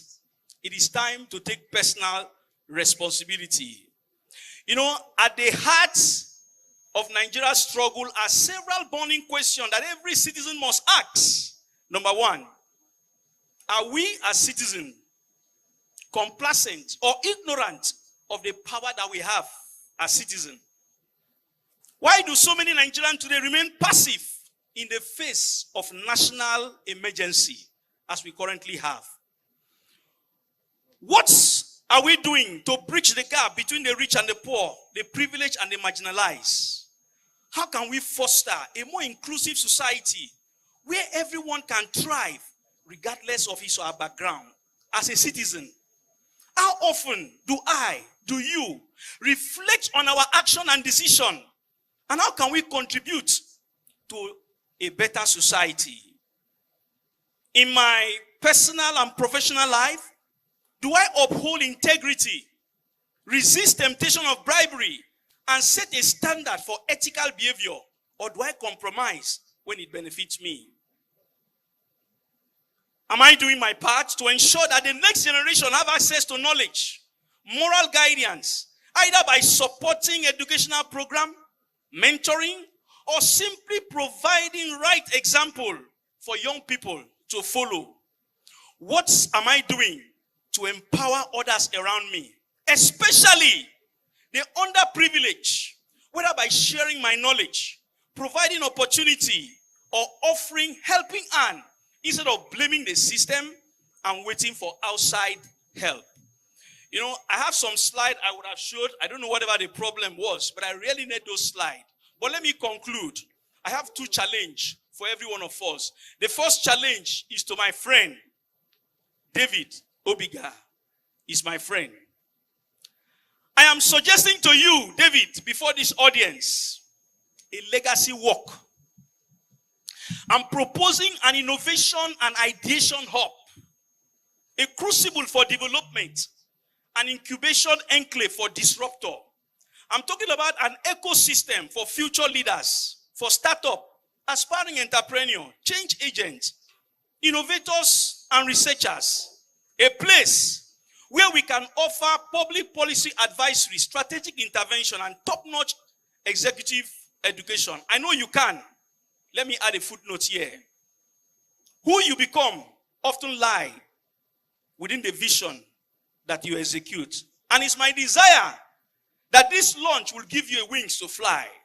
Personally, I've had deep conversation with you, and I've told you that name Obiga is not just a name, it's a philosophy, it's a brand. And I'm sure all our DE 96 will confirm. The moment you mention that Obiga, it conveys a concept. It conveys, the peak of excellence, an ideology that I want us to drive today. And then for every one of us that are present here today, I have a challenge for you as well. There is a problem you are born to solve. Please, going forward, identify that problem within your immediate spheres of influence and solve that problem. To change Nigeria, you must desire our future more than you despise our failure. And when you show up to fix this country, please, don't just come with your hand to work. Come with your hand, come with your head. This is what Mandela called the formidable combination. Show up with your best flavor. Show up with your best seasoning. Show up with your greatest expertise. Show up with your finest excellence. Show up with your deepest passion. Show up with your strongest insight. Bring everything that you have and everything that you are to the table. It won't be long. Kidnapping and all associated evil will be a museum piece. Let's transit from desperation into inspiration. That is the way to go. Thank you. God bless you. And thank you so very much. A fantastic write-up there. And a big thank you for the goodwill message of Webu Mbiebi. Your esteemed personalities, distinguished ladies and gentlemen. Permit me to also recognize some very good and esteemed personalities who just arrived. I would like to recognize Professor Good Wilson, the Dean, Postgraduate School, Ignatius Adju University, River State. Prof, you're most welcome, sir. Please, let's put our hands together to recognize Prof. Honorable Megidi Dixon. Honorable Megidi Dixon is the immediate past Caretaker Committee Chairman, Upper Ottawa Local Government Area. Honorable, thank you so very much. We recognize you and we welcome you. Please, let's put our hands together for him. Now, we'll be taking more of the goodwill messages. But just before then, just to relax a little bit, we'll be having a performance by Rita Ofubu. Rita Ofubu, we're doing a performance for 5 minutes. While Rita is getting set to do that performance, you know, the last goodwill message by Ofubu Miebi, he said something. He said, Obiga David resonates so much in the minds of so many people. It's more than the individual. And again, I'm saying to myself, yes, indeed. There's a whole lot that the man represents. I saw him once when we met. I saw him again today after I've read the book. And having read the book, I was trying to imagine, is this man that committed these atrocities? Let me put it that way. Atrocities in quote. But tell me, if you open the book, who will behave like this? You have kidnappers with guns pointing at you. And they're telling you, come out. Many of them, AK-47, pointing at you. Imagine what he is thinking in his own mind. In his mind, he's thinking. And I'm going to read what he said. He said, in his mind, he said, Bobby, we down now. Una no say meta, no they move Port Harcourt machine. That's what he was saying in his own mind. He said, no granite, they shake us small. Can you imagine? He now said, I was a Port Harcourt boy. Please, I'd like a lot more than that disgusting piece of junk. He's calling AK-47 piece of junk. David, you stubborn, oh. I've witnessed it before when I was held at gunpoint and guys pointed AK-47 at me. I was speaking in tongue. I managed to escape, but they shot several bullets at my car. And I was imagining, you mean say this guy for your own mind, in the talk say, Wida, I know say I'm a Port Harcourt boy, telling guys with AK-47, oh boy, you're strong. Gentlemen, distinguished ladies and gentlemen, please permit me to welcome Rita Ofubu for performance. Rita, please let's put our hands together for Rita.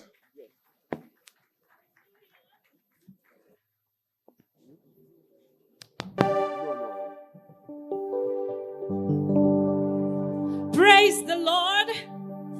I know we are here to celebrate a great man, engineer David Obiga. We are here to give you a message. And the message is this. There is a candle for every one of us to take to the darkest places all over the world, to light up our cities, to light up our communities, to light up those who are downtrodden, those who are heavy-hearted, those who are discouraged, and those who are suffering, the poor people out there. We are here to hear this. There is a candle. So go, take the light to the darkest parts of the world and light up your world. Happy listening. There is a every soul, some brightly burning, some dark and cold. There is a spirit who brings the fire, so light the candle and makes it whole. So carry your candle, run to the darkness, seek out the hopeless, confused and torn. Hold out your candle for all to see it. Take your candle, go light your world. Take your candle, go light your world.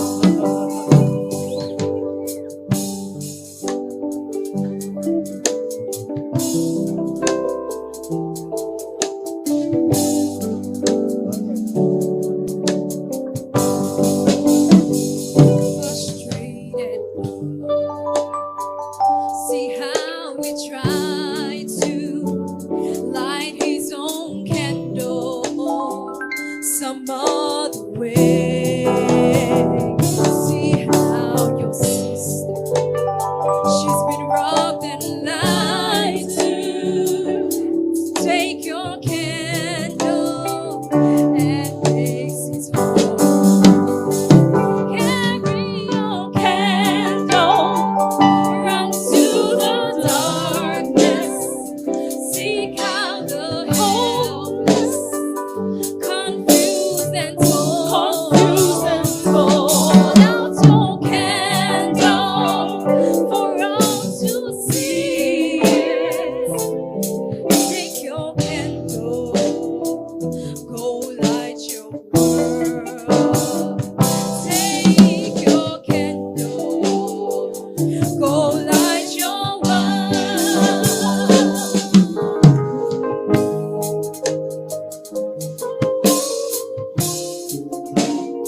The Lord wants us to light our candles.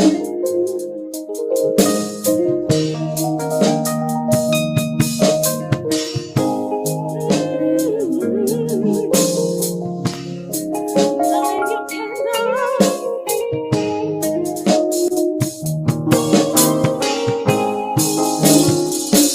We are a family with hearts ablazing. So let's light up candles, light up the sky. Pray to a Father in the name of Jesus. Make us the beacon in the darkest heart. Carry a candle, run to the darkness, seek out the lonely, confused and torn. Go light your candle for all to see. Take your candle, go light your world. Take your candle, go light your world. Candle, run to the darkness, hopeless, confused and torn. Thank you so much. Thank you. For all to see.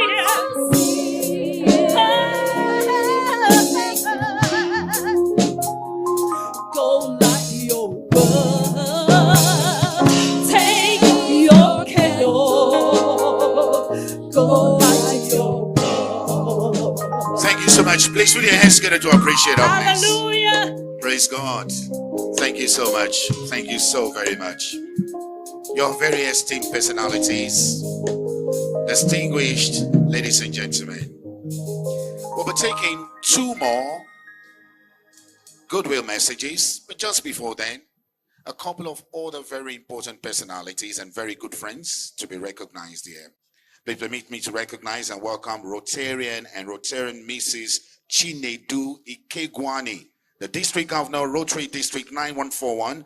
Please, you're most welcome. Please, let's put our hands together. And all the Rotarians as well. Please, all Rotarians, you're very, very welcome to this event. And please, I would like for us to always appreciate these good people who have joined us. Everyone is appreciated. I also like to recognize and welcome Mrs. Thangod Ode, the wife of Professor Ode Thangod, former Commissioner of Housing, River State. Mrs. Thangod Ode, you're most welcome. Please, let's put our hands together to welcome her. Thank you so very much. I also like to recognize the representative of Professor Ode Thangod, who has been represented by Dr. Otis Gospel Captain. Dr. Otis Gospel Captain, you're very welcome. Please, thank you so much. Let's put our hands together for you. Thank you so much. I also like to recognize the very distinguished wife of the former Minister of State for Environment of the Federal Republic of Nigeria, right in our midst, Mrs. Udi Odum. You're most welcome. Please, let's put our hands together for her. You're very welcome, ma'am. Thank you so very much for joining us. And still taking more goodwill messages, I would like to call on Amgo Williams to come forward for his goodwill message. Amgo Williams, please, just make it 2 minutes. Amgo Williams. Thank you so much. And here he comes. Please, let's give him a rousing welcome. Please put your hands together for him. Thank you so much, Mr. Amgo Williams. You're welcome. Thank you, sir. Thank you. I'll stand on the existing protocol. I want to commend my friend and my brother, Obiga David.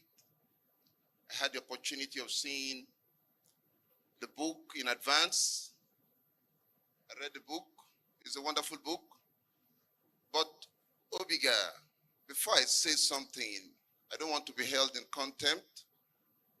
I think Milord is here. Milord Justice Alatu of Fubara. Milord, your boy is lawyer. I've not appeared before you, Milord. It's the first time. Congratulations. The elevation is worthwhile. You earned it. Congratulations. Obiga, to the class of 96, which I'm proudly part of, even though I'm not where the Obigas are, but I'm part of the class of 96, DE 96, Great River State students. And I don't forget, thank you, Obiga is a friend and a brother. We've had our disagreements, but I think Obiga we've reconciled. We've had our disagreements. Politically, we disagreed a few times, but we reconciled. Obiga, I've had the opportunity of reading the book. I had a PDF file of the book. I played that PDF file over 10 times on my bed. And all that I say, when they play the great masquerade of Ogonokum, your community, they will say, Okorogwa Konokum, Okorogwa Konokum, Akonokum Oyolu, Pogo Babuan. That's what they say. What am I saying in essence? From what you have passed through, Obiga, what you passed through and what your wife passed through and what your immediate family passed through, that's not something you wish your enemy. And affliction will not arise again. Obiga, you are a good man with a great heart. I followed you to every year you've gone to do your good work. You are spending a lot of money to teach Abua Odual's sons and daughters how to solve mathematics the way you did. I'm from Abua. Obiga is from Abua. We gained admission to the Great River State University the same year. That's the set of 96. Obiga was in the School of Engineering, I was in the Faculty of Law. But a lot of people will come to me and they will talk about my brother, and I kind of became famous too because I was close to Obiga. I can tell you that for free. Obiga is the man of the people. Obiga the rock. To the traditional institution from Abua that is presented here by our Dabuan, I can tell you, sir, for free, that Obiga represents the best of the best we have ever produced.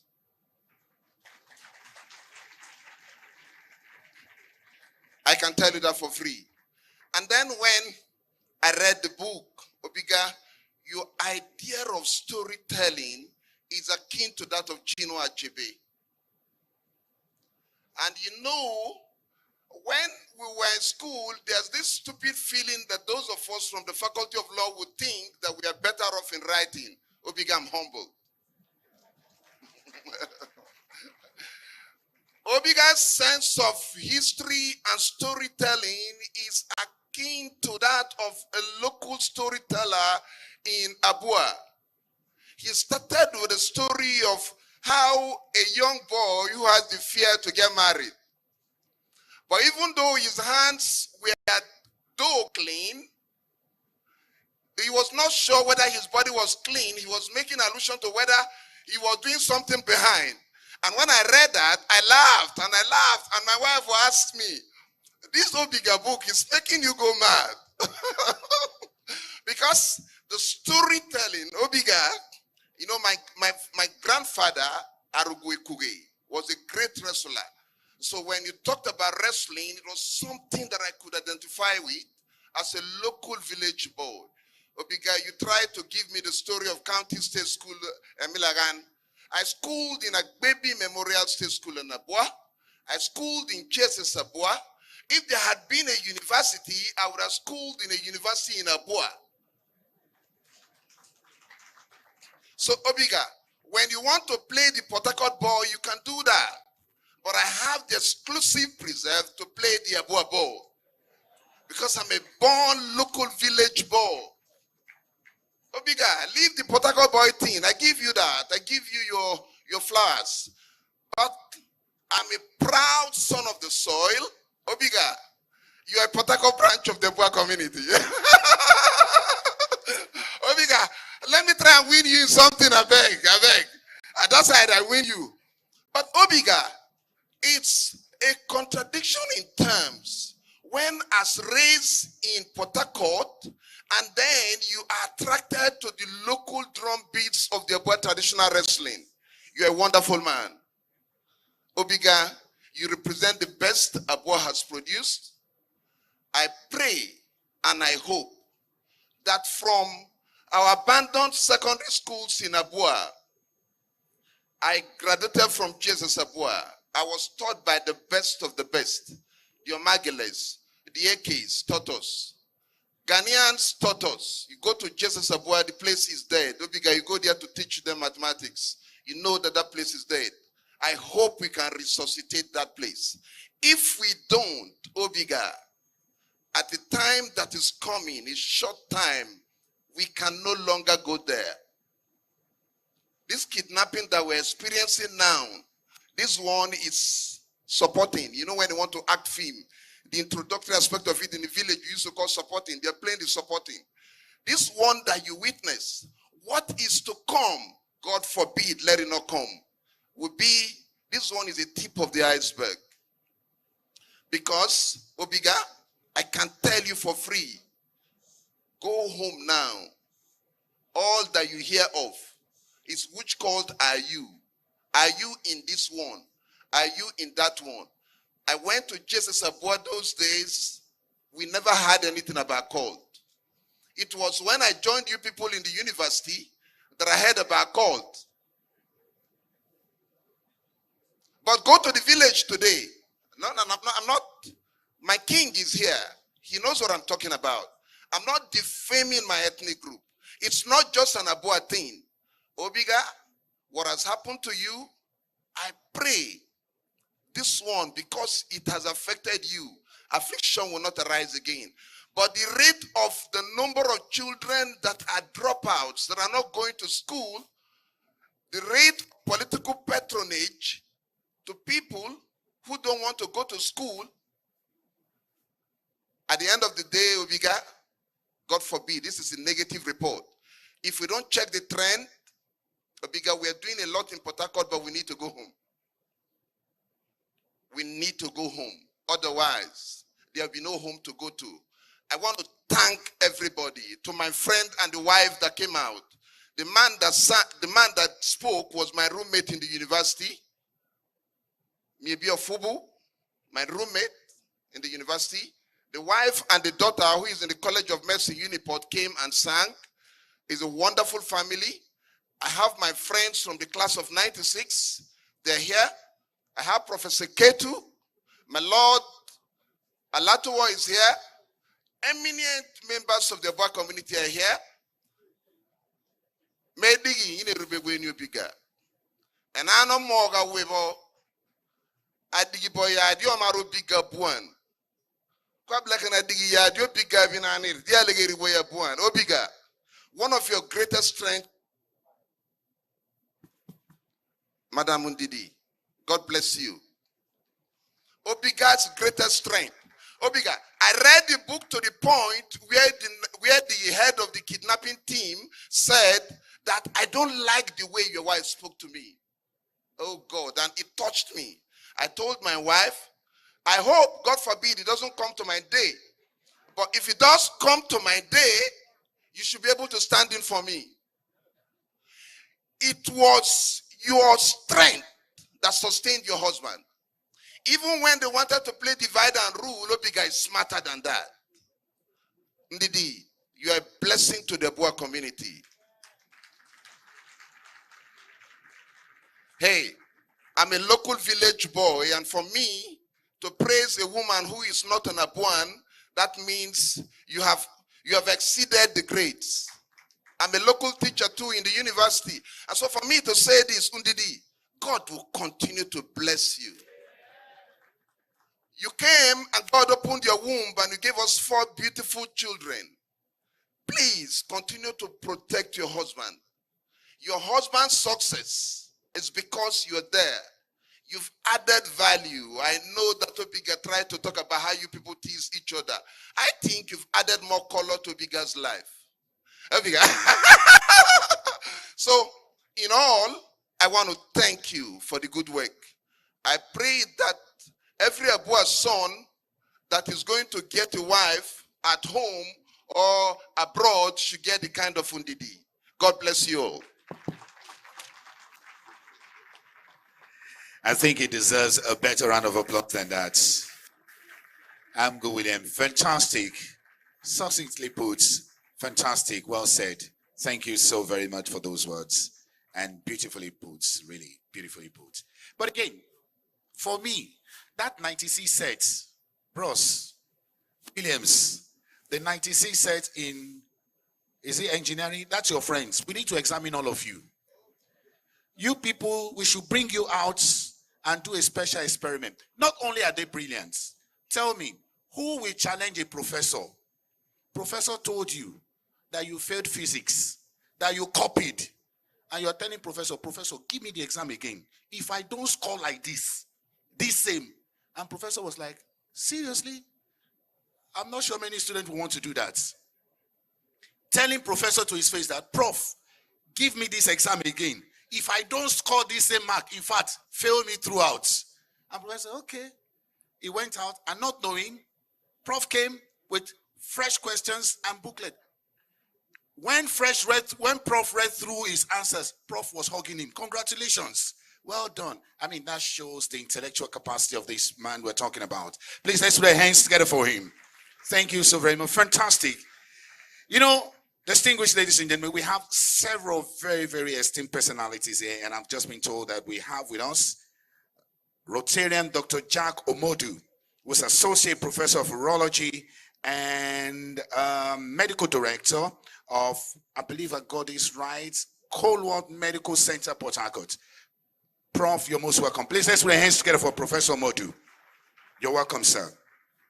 And also I have here the representative of Pastor Ben Goodleaf, who was the chairman, Local Government Service Commission, River State, is represented by his SA and is represented here by Reverend Mrs. Roslyn Oparanta, the director, SA to chairman of the Local Government Service Commission. Reverend Mrs. Roslyn Oparanta, you're most welcome. Please, let's put our hands together to welcome. Thank you so much.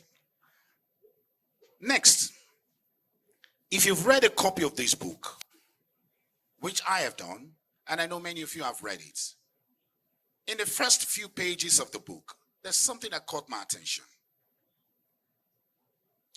And it's a quote by the one who did the forward. And he said in the quote, quoting Claude Clocky and Henry A. Murray, he said, "Every man is in certain respects like all other men, like some other men, like no other man." That's quite philosophical. You know, when I read that quote, I closed the book. I reflected upon it for a very long time. And I said, this is beautiful.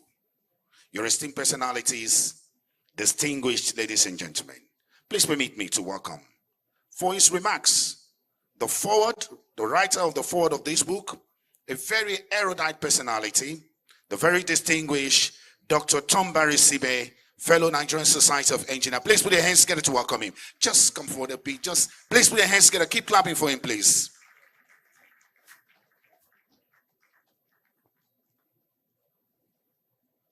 You're welcome, sir.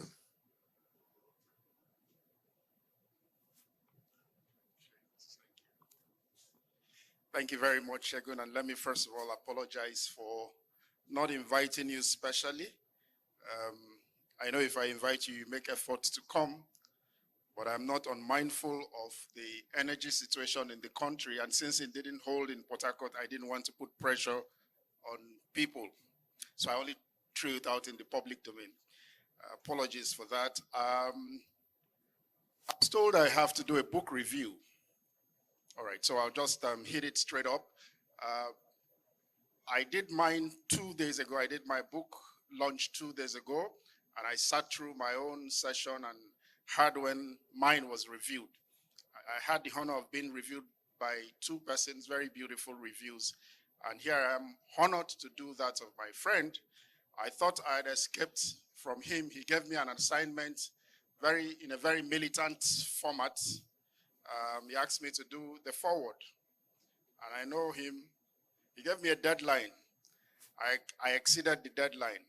And then one morning he woke me up and said, anyhow it is, bring it. So I was able to scramble to do something. And again, this one came rather surprising because I thought my task with him was done with this book. And he came again and said, everybody said you should do the review. I had even an even tighter schedule, but you can't turn down a very good friend and one that in fact we're all very proud of. I'm also a proud D96 student, so you have many more investigations to do. As you can see, we're turning elders very fast, even though I was bounced at the door, by the way, for not, so I'm going to go back there. They don't respect gray hairs anymore. All right, so I'll quickly do this. I must confess I did this review this morning because I thought I could do it yesterday after my review. It's been very busy, a very busy period. So I scribbled what I did basically was an expansion of the forward. So I'll just roll. So please, this might not be the finest quality befitting of a very fine friend, but he will manage me as he sees. So I've known the author since 1997. We're D96, but we got to know ourselves in 1997, when we're both year 1 students of the Faculty of Engineering at the then Rivers State University of Science and Technology, now Rivers State University. While he was in mechanical engineering, I was in computer engineering. David Obiga was unmistakably popular for many reasons. He was a fine blend of many strong and contrasting attributes, not often seen in one body. The first thing that announced him was his brilliance and intelligence.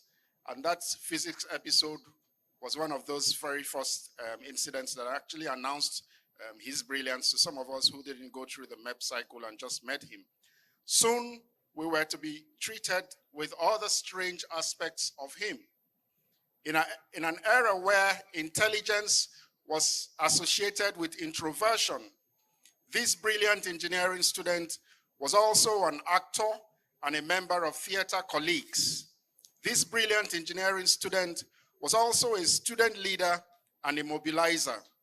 This brilliant engineering student was also friends to all, the good, the bad, and the ugly.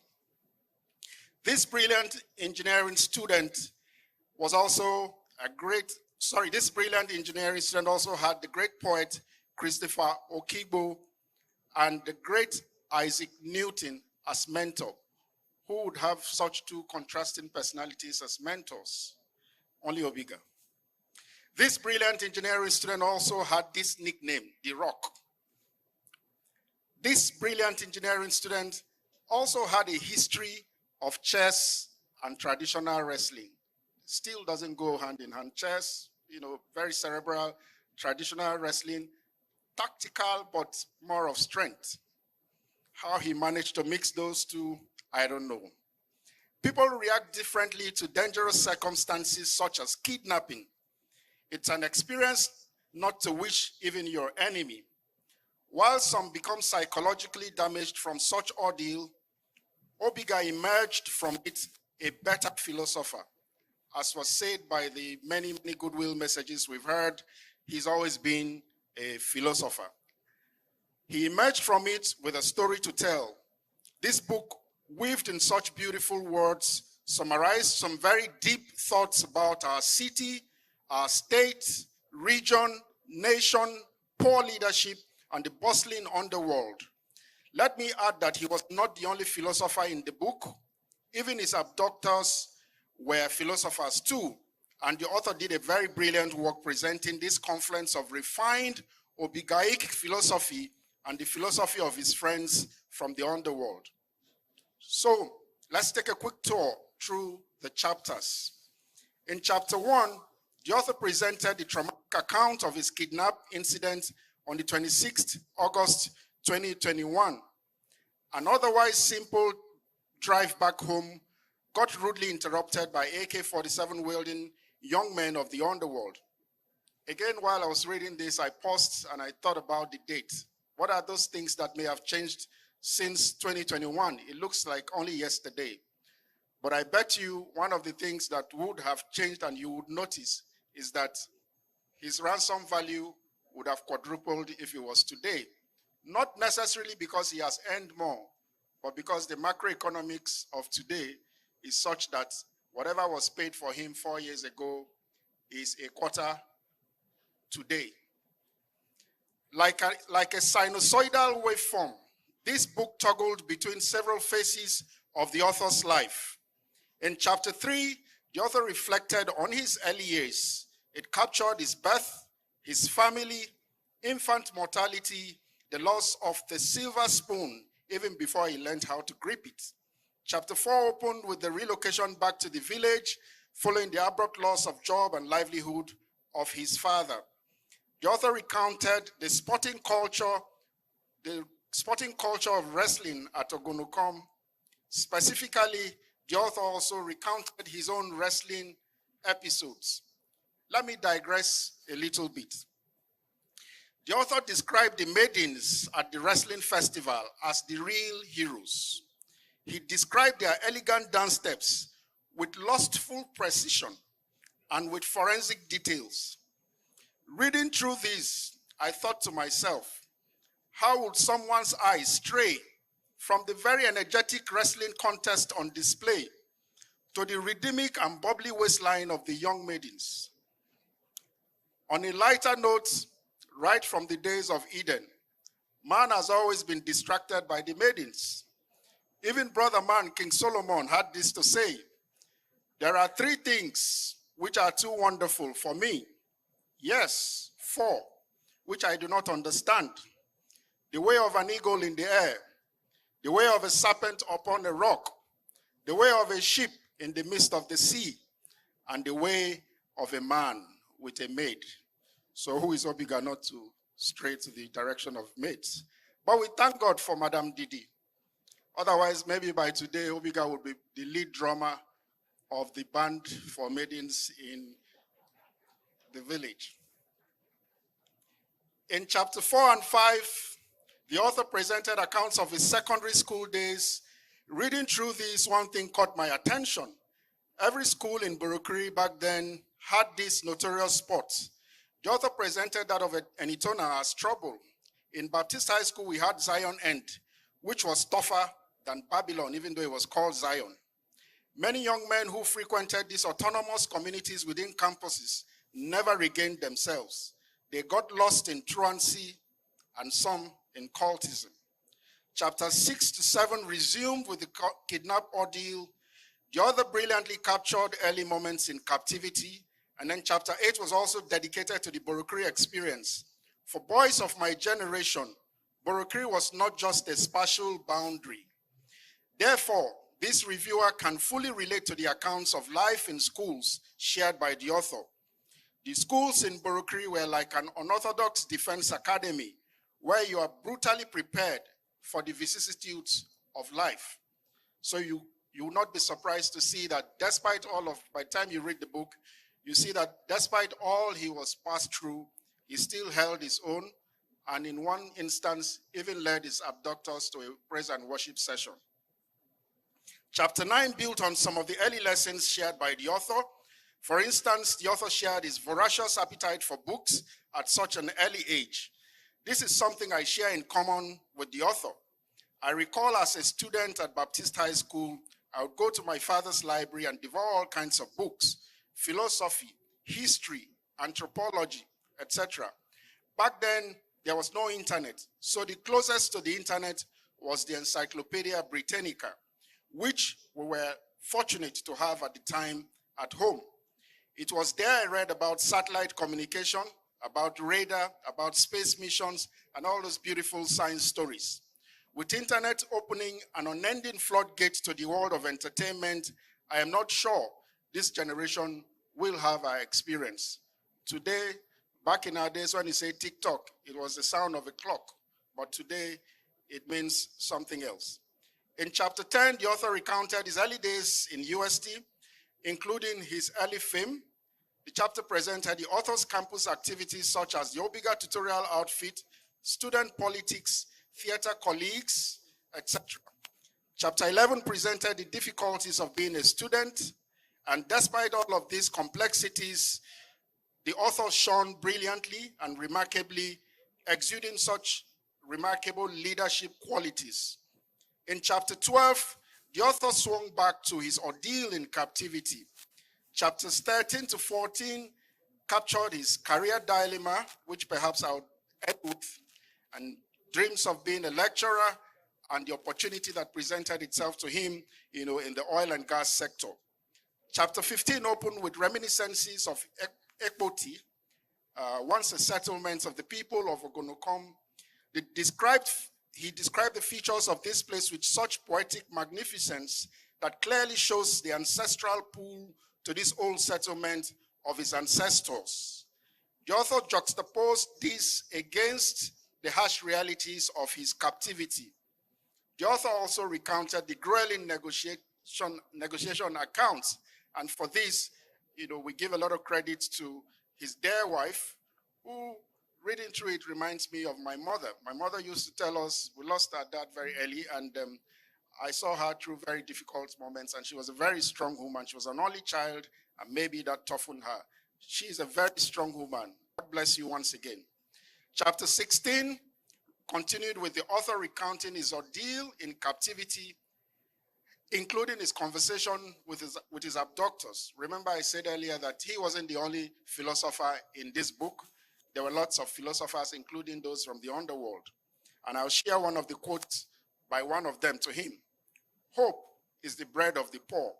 When there is hopelessness in the land, the poor are likely to devour the rich. This is already happening. A few weeks ago, there was an accident somewhere in town on a major road, Abba Road precisely. And the moment that accident happened, a group of persons attacked the vehicle, not to help the driver, but to rob him. And I mean just about two weeks ago. So they're already devouring the rich for no fault. It's not everybody who got money got it in an ill-gotten way. So we are all targets of these young men. In chapter 17, the author presented some cultural lessons and adventures from equity and Egonocom. Chapters 18 to 21 continued with accounts of negotiation between the abductors and the author's wife. These were very difficult moments. And then chapter 22, the author presented the moment of his capture, a pleasant kidnap by the beautiful lady who would later become his wife. The elegant way the story was captured showed that even the rock melts at the right temperature. Chapters 23 to 25 presented the final moments in captivity and the interesting conversations with the abductors. This chapter was also interlaced with reminiscences of the past, juxtaposing with the harsh current realities. In chapter 26, the author's ordeal continued as he moved closer to freedom. Chapter 27 was also another junction of reminiscences. And in chapter 8, the author again juggled between the past and the present. Freedom finally came as presented in chapters 29 to 32. And chapter 33, which is a very important chapter, provided a deep reflection of the Nigerian state and the complexities within. Apart from the political commentary, the chapter also presented a sociocultural and psychological surgery of the Nigerian and the Nigerian states. The book is filled with elegant poetry, but expectedly, knowing Obiga, this book was not all about poetry. This chapter presented the dynamics of the Nigerian society, as well as what he called Obiga's citizen matrix. Chapter 34 was a fitting conclusion to the book. It's important to note that this book was not just about a kidnap experience. This book showed the vast possibilities of the human mind, even when incarcerated. It took this moment in captivity to provoke some of the fine thoughts captured in the book. Life in Port Harcourt, life in Ogonocom, in the Niger Delta, exposure to guns early in life, love and family, the Christian faith, life in Enitona. I'm going to skip the next set of things I wrote so I don't cause riot between Baptist High School and Enitonia boys. I'll say it. I have the microphone. So, life in Enitona. And Enitona is that secondary school that exists in the shadow of the giant called Baptist High School. VHS. Good. All of these and more elegant words. Indeed, if there is any who commit the fallacy of faulty assumption, and I'm glad that Dr. Arugu already self-confessed to this. For those who have this generalization of faulty assumption, that engineers cannot write, I prescribe a dose of this book, and they will experience instant cure. Dr. Arugo got cured after reading this book, so I'm very right in saying this.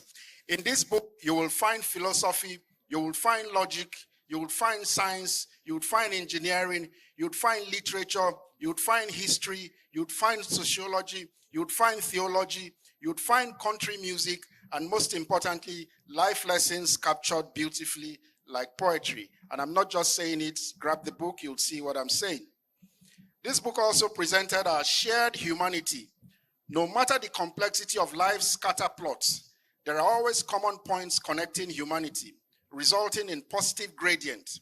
As shown in this book, even the criminals had their day off when evil became dormant and humanity became dominant. Despite the asymptotic scale of evil, there's always a calm variable of humanity in every man waiting to be activated. Obiga and I were taught philosophy and later anthropology by the late Dr. Badi. And that's the quote I'm going to share, which Mr. Shegun earlier shared. He said, every man is in certain respects like all other men, like some other men, and like no other man. And it's the quote by Henry Murray in 1953. While we may never want to be compared with those kidnappers, we are like them in some way. Our society created these monsters. Unfortunately, good people like Obiga, who ironically has spent all his life on the side of the masses, get to suffer unjustly as victims. Indeed, Cooklone and Morris' quote above embodies our complexities. While we may detest that criminal for being nothing like us, and rightly so, the reality is that the criminal also has elements we share. So if there is an aspect of commonality and intersection, can this be exploited to de-radicalize them and heal the world? Is crime genetic or like artificial intelligence? The society and the environment trained the algorithm of the criminal's mind to so act autonomously criminal. Are there people born criminal, or do they grow to become criminals? Is our society radicalizing humanity? The boys who kidnapped Obiga, were they born criminals, or the society failed them? What would make a young graduate elect to go dwell in tropical rainforests, negotiating ransom he will spend only for a few days? I'll leave you to answer these questions. However, let me state that any society that does not fix their core, family structure, community system, education, social structure, welfare system, reward system, justice system, electoral system, economy, etc., will continue to incentivize crime and criminality. There are lots of examples showing how systems shape people. And in that book, which coincidentally, while reading this, I just flipped through this to do the review. I later realized during this book review that it was quoted in this book. And very brilliant coincidence. And that beautiful book, which a lot of persons had read here, Why Nations Fail, by Darren Acemoglu and James Robinson, it gave that beautiful example of Nogales in Arizona and Nogales in Mexico. Same people divided by two administrative boundaries and two countries, but their fortunes were completely different. And that's because they have different systems. One system promoted excellence, one system had good quality, good reward system, and the other was filled with crime and criminality because of the people they had in power. The author is a mechanical engineer working in an industry where there are standard operating procedures for every process. Although he may have set out to just document his experience and share his perspectives, he ended up doing more. This book is a survival guide for the kidnapped. No one prays to be kidnapped, but in risk analysis, you identify potential threats and come up with ways to avoid or transfer, mitigate, or accept the risk. Kidnap is an existential threat in this part, and the survival lessons in this book could be quite useful if you found yourself in a similar situation. I know as religious people, you would whisper, God forbid, I will not be kidnapped. Sorry, too late. Here's the brutal truth. We're all captives already.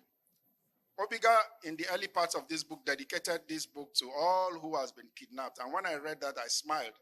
I said, who hasn't been kidnapped? We have all been, in fact, we are currently being kidnapped.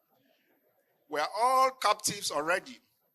We have been kidnapped by years of successive bad leadership, albeit we are not being kept in that little room with piercing sun rays squeezing through the perforations of the roof. No, we are being held hostage in the regional bungalow called the Niger Delta. The author was lucky to have people outside who worked out his ransom and freedom. In our case, the kidnapped will have to work out his freedom. We, including the Rock, who got released from one level of captivity to another with fellow citizens as inmates, will have to work out our freedom and salvation. While we celebrate his freedom, we welcome him to our larger cell. In closing, and the book review is over, but this is a personal thing I have to say to us. I've seen a lot of our colleagues I've seen that we have become elder statesmen so fast, and the problems are mounting. There are no solutions, or there seems to be no solution. And that's because the solution lies in us. And I'll draw you to the motto of his school.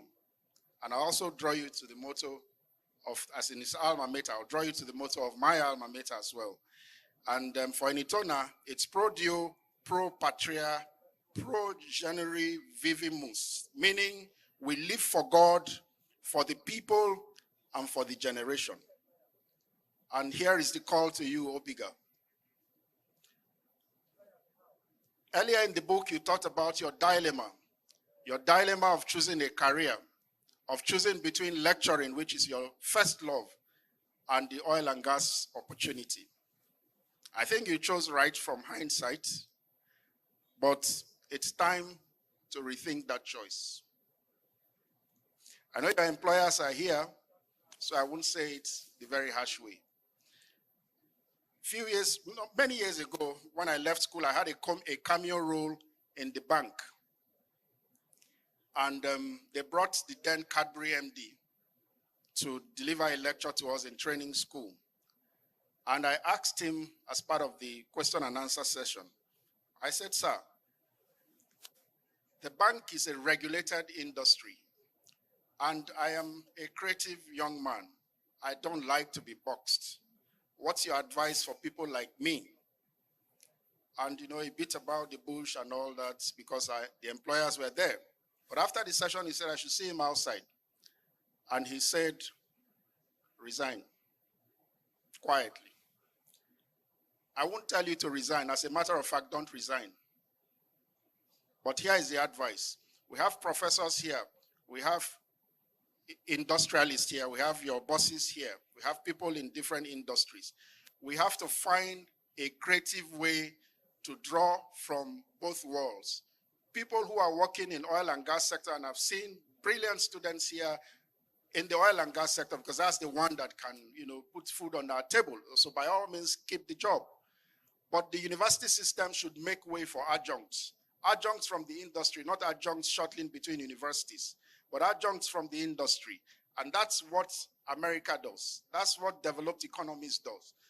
All of this intelligence, all of this, brilliance, all of this experience can be handed down to the younger ones if the university system provides a pathway for you. And if your bosses also do not put a clause in your contract that prohibits you from doing something else. I also am proudly in both sectors. I'm proudly in both industries. I left school and I went straight to working in the industry.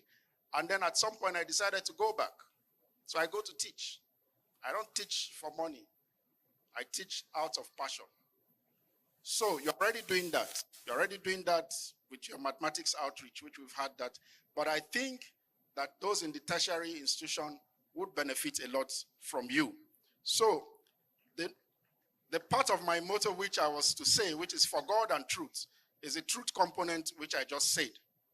I wanted to say this. It's something I didn't plan to say.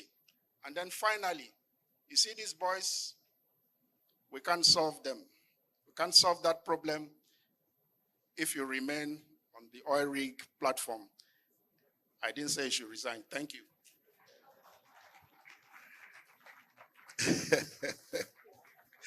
Oh my God. Please, another wonderful round of applause for Dr. Tombari Sibe. Thank you so very much. Very, very interesting review and wonderful piece of advice, really. Thank you so very much indeed. For me, a lot of advice, a lot coming to my mind while Dr. Tombari Sibe was speaking.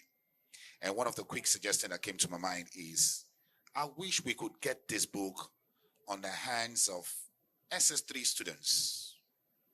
I really wish. There's so much they will learn. And if possible, maybe with the help of Dr. Tombari Sibe, we have a lesson, e-lesson on this book that will teach them several lessons from this book. It will help them develop so far. Once again, congratulations to you, Obiga David.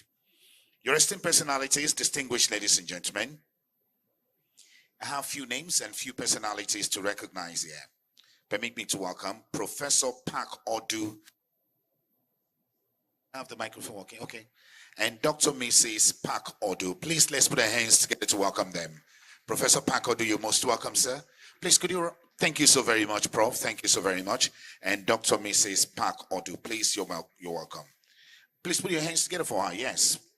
Thank you. I also like to recognize a very distinguished personality.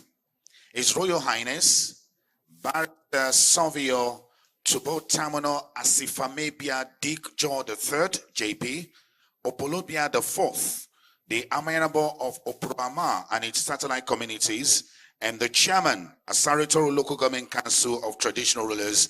Your Royal Highness, you're most welcome. Please, Your Highness, could you stand up for recognition? Your Highness, permit me to say, he's a very radical lawyer. Ah, Jesus. His Highness, whenever I have him on radio, I always hide under the desk. He will abuse everybody that needs to abuse. I will put up, I say, Your Highness, you want them to arrest me? Good to see you, Your Highness. Good to see you once again. Your esteemed personalities, distinguished ladies and gentlemen, we have a couple of goodwill messages, 2 more goodwill messages, and we'll just make them very, very short. We're getting to the climax of these very, very exciting events. Permit me to welcome, for a goodwill message, Oyinye Reginald Ugwandu. Please, let's put our hands together for Oyinye Reginald Ugwandu for a goodwill message. Please make it 2 minutes. Where is she, please? Can I get a confirmation that she's on her way? Thank you so much. And here she comes. Please put your hands together for her. Thank you.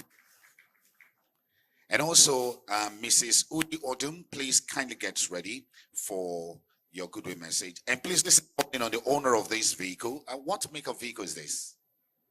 What make of vehicle is this? A Camry, a Toyota Camry with Lagos number AKD 963BL. Please, your attention is needed. Thank you so much. Once again, let's put our hands together for Ms. Oyinye Reginald. You're welcome. Thank you. Thank you very much, sir. And thank you, Dr. Tombari. I enjoyed that. I read through the books also. I had the privilege of reading it and I cried so many times. Thank you, Ndidi, for what you have done. Good self. And as a gift to your family, a gift to your daughters, a gift to your boys. I think he deserves a round of applause.